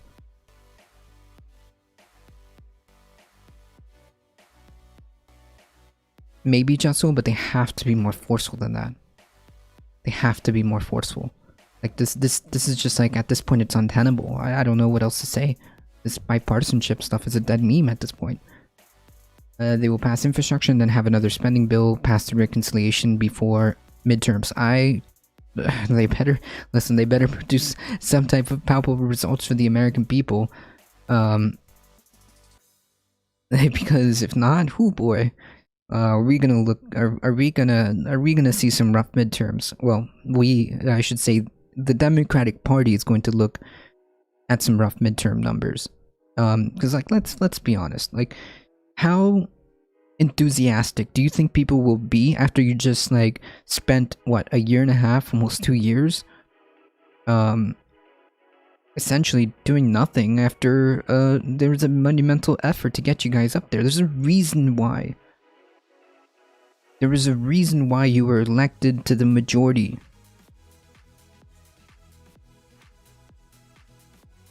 Circle back.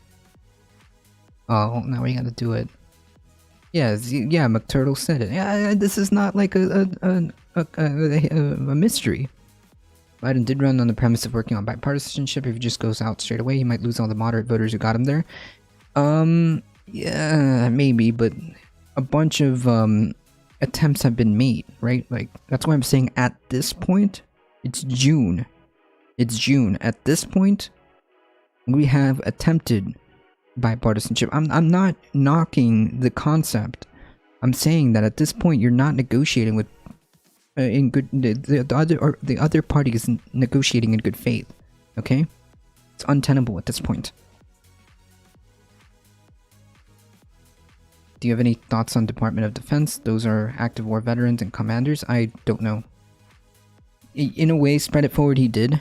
He said that he was the guy that's going to bring everybody together. He said that he was going to be the guy that will produce effective results with the Republicans.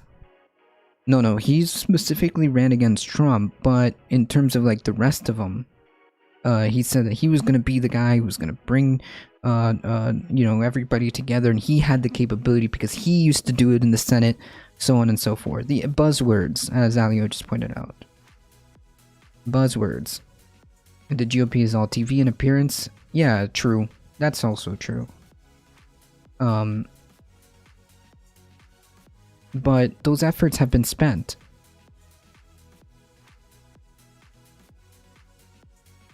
Those efforts have been spent. I'm not knocking the ability or the idea of bipartisanship. I'm saying that it's untenable. It's not working. And every time you attempt to do that, it kind of always blows back in your face, right? It kind of hits you back. It kind of, to quote Chai Bureaucrat, it kind of circles back, right? And yay, nobody wins except for...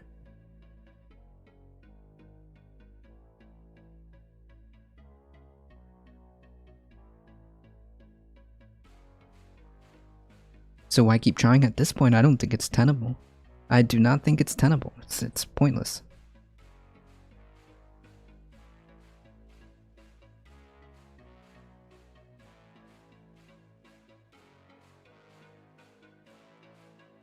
I believe so, but there's a lot of people who think it's tenable. I don't know. We'll find out in the midterms when people are frustrated by seeing all of these negotiations break down and stuff like that not work. The entire Progressive Caucus is telling them to stop negotiating down with people who aren't going to vote for their shit anyways. True, yeah, I mean, it always happens. This has been the exact same, historically, the exact same thing. It's not any different. It always happens.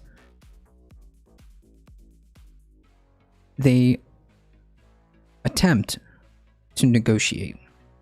They water down and concession. Oops.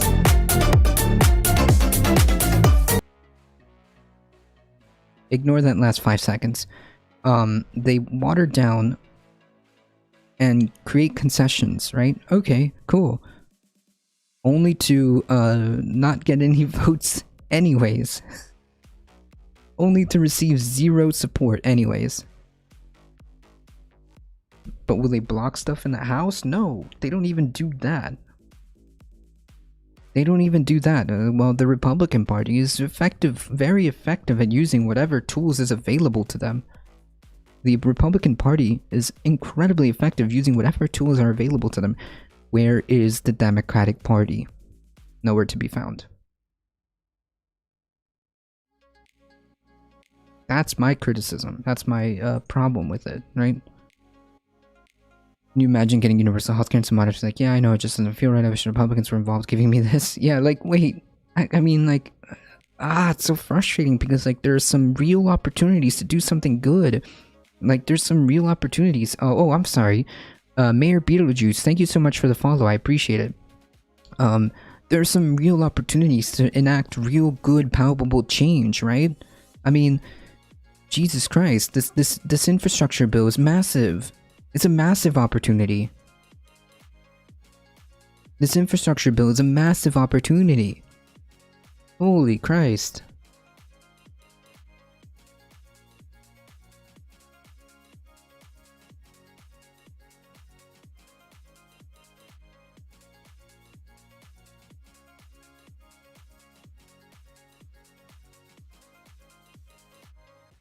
The Dems are manufactured opposition, maybe. I don't even know. It's plausible, I suppose.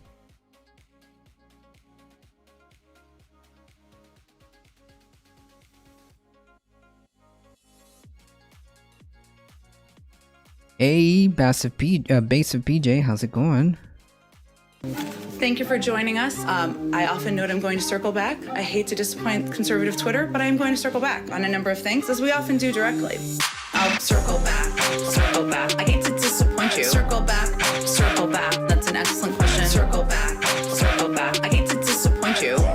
we will venture to circle back. I'm glad you're here, Master PJ. This is such a good question. I have not had the opportunity to dig into that. I'll circle back. It was a massive dump. To this day, everyone's trying to figure out where did it come from. I'm not aware of anything, but we'll circle back.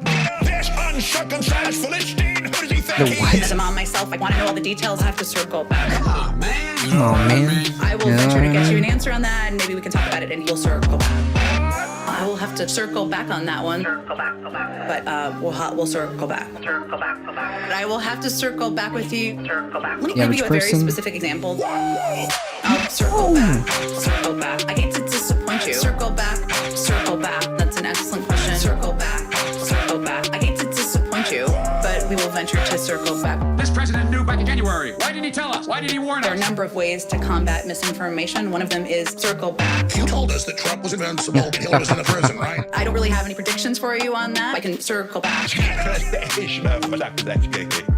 Let me see if I can get more detail for you on that. Circle I back. signed something saying that if I'm wrong, I can go to prison. Did you? We'll try to get to as many questions as possible. I'll circle back. I don't have anything more for you. And that communication has been lacking. Well, as you know, let me give you a very specific example. Will we venture to circle back? I don't know. I hate to disappoint you. Circle back. Circle back. That's an excellent question. Circle back. Circle back. I hate to disappoint you, but we will venture to circle back with all of you. Yeah. Excellent. Excellent song.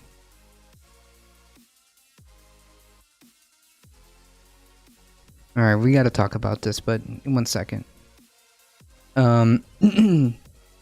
Was one of her lines, yeah. I think the average person doesn't keep up with politics as much as we do on the right and left. There's an average person on election day. Mine was made up thanks to a friend or a radio show or some other non-reliable, non-research way, which is a shame. The last election finally got the attention it deserved, but the quality of it was absolutely garbage. So, I mean, yeah, well, we had unprecedented turnout, which is good, but I think that the reality is, in order for democracy to function, we have to make this a normal thing, right? People need to participate as part of it, right? Unfortunately, and I will give some credence here. Unfortunately, the two-party system is it disillusions people. It makes people apathetic. That's a problem. That's undemocratic. Joey says she reminds me of a middle manager that fires you or gives you BS as to why your promotion was denied. Why co-ops? Why? Wait. What does that mean? Why co-ops? Like, why are worker co-ops good?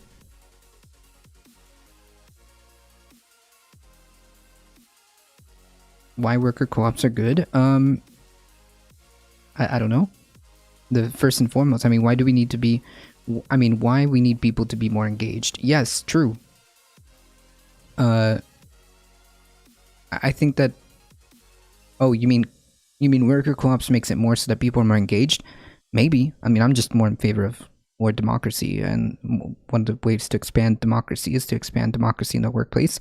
And I think worker co-ops are a avenue of making the workplace more democratic. I mean, isn't it cool to isn't it awesome to own parts of the fruits of your own labor? I think that's awesome. Shouldn't you own the fruits of your own labor? I think that's pretty awesome. So, I mean, I'm just a fan of democracy. So I think that if we can expand it to the workplace, I think that one of the avenues to do that is to encourage worker co-ops. That was the cost. Yeah. So, in other words, I think that the Democratic Party at this point can successfully say and realize, like, holy crap, this isn't working, and we were put here with a monumental effort to make things happen. So we have to figure out and use tools at our disposal to make it happen. That's it. That's all I'm saying. The Democratic Party has to step it up and has to produce real results to the core issues. That's it. There's no other way around it. No ifs, ands, or buts. They have to produce real results. That's it. That's it.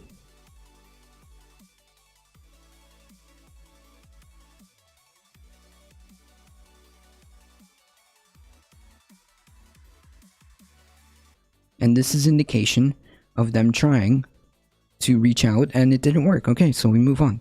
Easy as that.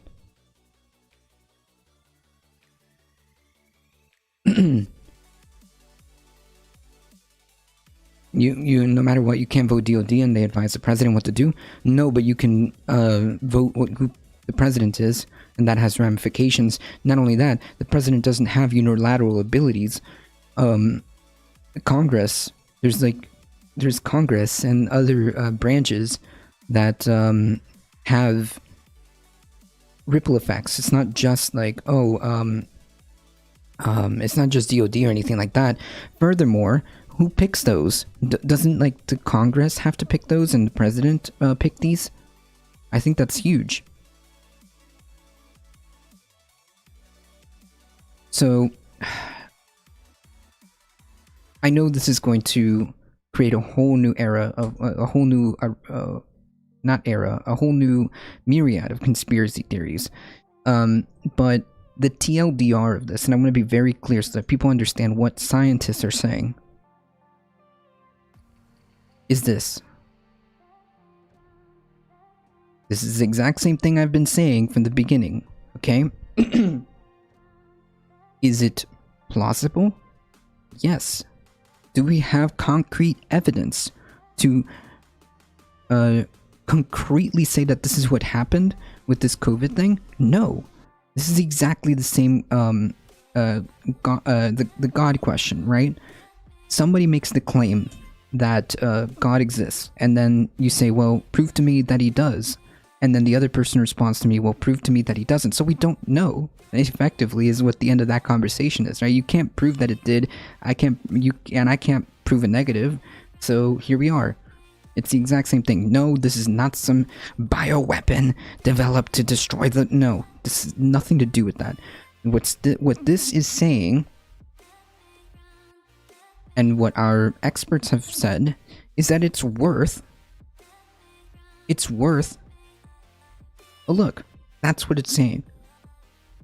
Although the consensus so far has been that the COVID has developed zoonotic normally, the reality is, well, inconclusive. Therefore, we need more research. Okay? I just want to make people aware that that is the end of the story. Right? That is the end of the story. Is that, well, it's inconclusive, so therefore maybe it's worth having a look. Maybe we don't find anything. Maybe it was never about that. Okay? But I just don't want people to like get all these like or come across online, which I know is going to be a thing, especially as more and more mainstream media starts putting out these headlines. I think the Wall Street Journal was the first one. The Wall Street Journal was the first one, I think. But I don't want people to fly off into like conspiracy land, okay? It's as simple as this. The lab leak hasn't been ruled out, but it's extremely unlikely. That's it. There's no it's plausible. Okay? That's the end of this paper. It's plausible. Okay? No need to fabricate an entire conspiracy theory. Okay? About this.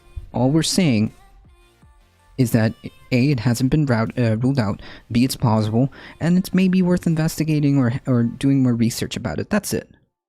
That's like these conspiracy theories about like the vaccines. About the vaccines, like, oh, 6 people had blood clots of the J&J out of like 6 million doses being done, so therefore, like, no, that's not let's not fly off into conspiracy land. There's also going to be a lot of people saying it was artificially produced and intentionally released. Yeah, that's a problem. That's why I'm trying to bring this up, to be like, guys, let's take a step in on planet Earth. It all at this point we know is that it's plausible, and it just hasn't been ruled out yet, and more investigation would probably be needed to prove or disprove this. Accidents also happen. It's, again, the same logic. It's plausible. It doesn't need to be nefarious. Yeah, which of course some people will fly off and say like it's a created super super bio weapon artificially intentionally released. No, none of that. Some members of Congress do not hold the same security clearances. Seems weird Congress doesn't know about Blackwater missions until after their failure. That's a problem, Big Nick. One of the core tenets of democracy is transparency. Institutions need to be transparent. If there's some, it's part of the 3 core tenets of democracy. In case you guys haven't heard me talk about it, strong institutions, meaning there's a strong checks and balances. Inclusive institutions, meaning people need to participate in democracy in order for it to work. And number 3, transparency. People need to know what the heck is going on. That's it. Hey, can you give me some money? That's a weird username. Hey, give me all your money. I mean, I wish I could, friend. Wish I could. The TLDR is, yeah, living up to the username, that's true. The TLDR of this, is that, again, this is not to fly off into conspiracy land. This is to understand what this is saying. And make people realize that don't look for things that aren't there, right? Because I know there's a lot of conspiracy stuff going on. The internet is incredibly quick at propagating these things. It's just simple. It may be possible, hasn't been ruled out yet, and more investigation is needed. That's all. Easy peasy. Living up to your username, true. Okay? That's what I wanted to bring this attention to, because I don't want, you know, like, nonsense conspiracy theories to start flying around, you know?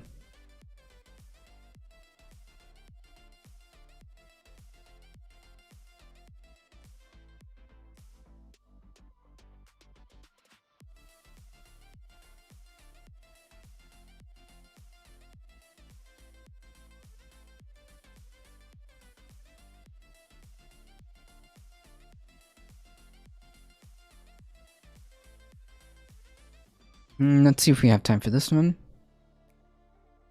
It's also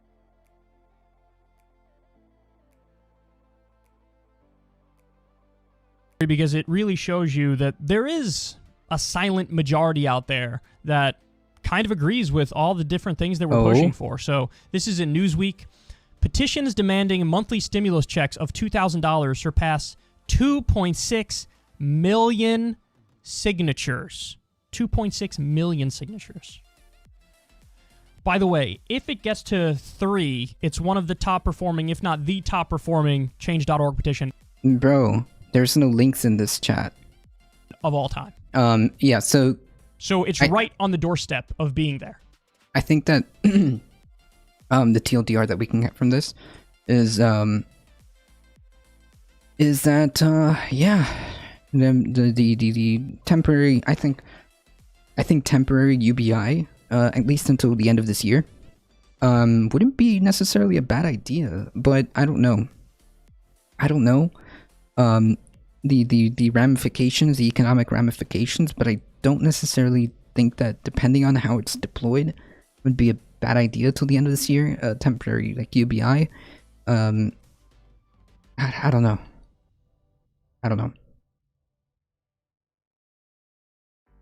I think our efforts should be focused. Well, I mean, like, people do need the help. So, regardless, we need to make sure that we deploy a robust economic plan, because people do need help. There's a lot of income inequality, so on and so forth.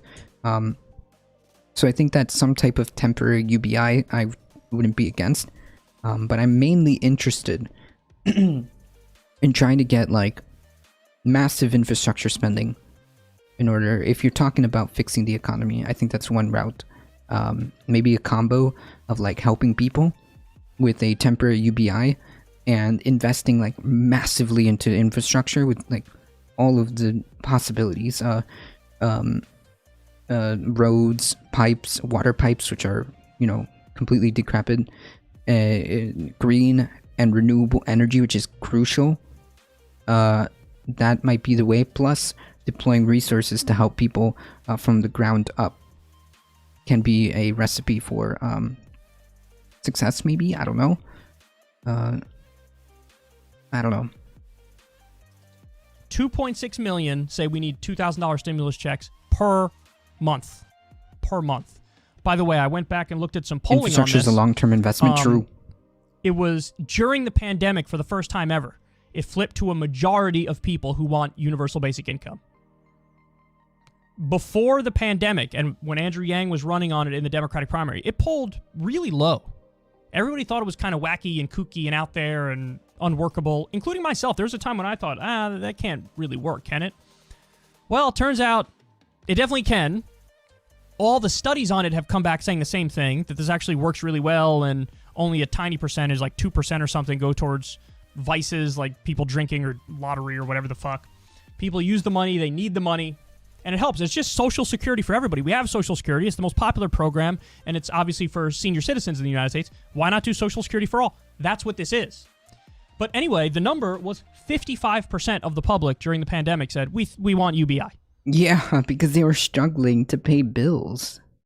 Yeah, so I think that's like as a temporary stopgap. I think that maybe there's an argument for a temporary UBI. I'm just like not sold 1,000% on the ideas of that just being like a permanent solution to things. We think UBI is a great idea. I don't it's a know. wonderful idea. Because when you have an economy effectively imploding because the world supply chain grounds to a halt because there's a pandemic and so many people lose their job. I mean, there was one point, there was something that Matt Brunig tweeted that was just out of this fucking world.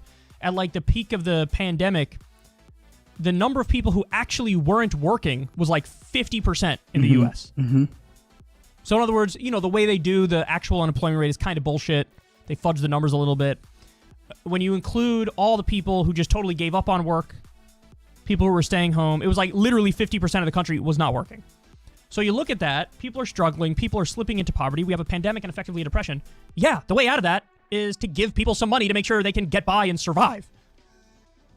And you guys remember the housing crisis? I mean, still, by the way, going on. We're keeping the thing together with duct tape and bubblegum.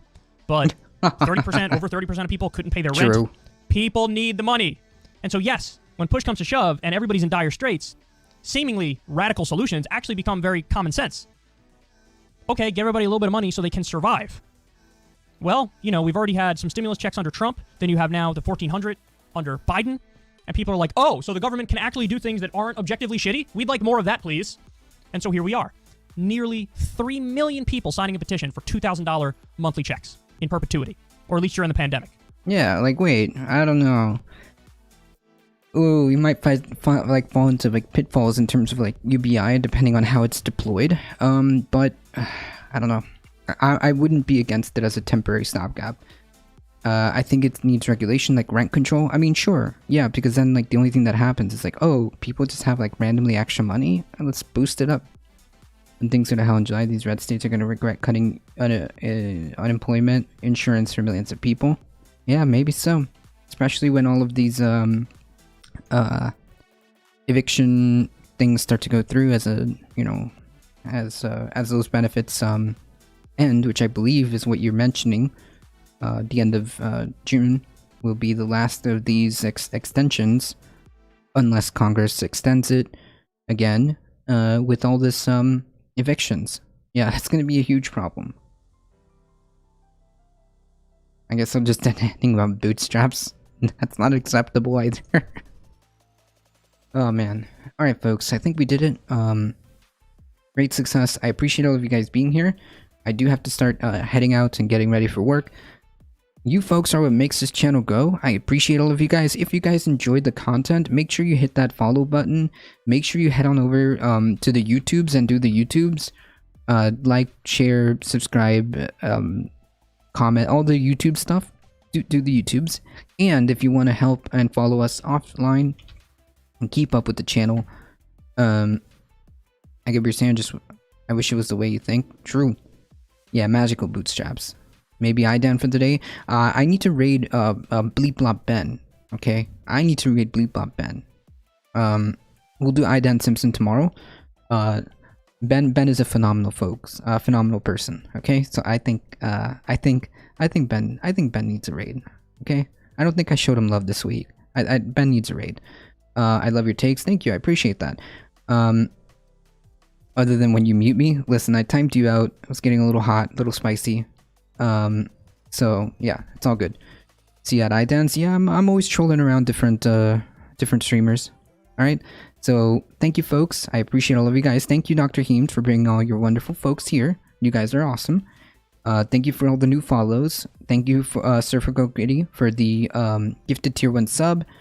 And all the new follows: Hordum, Lily, Big Nick, Mayor Beetlejuice, Jasul, and I appreciate all of you guys here. Did I get everybody?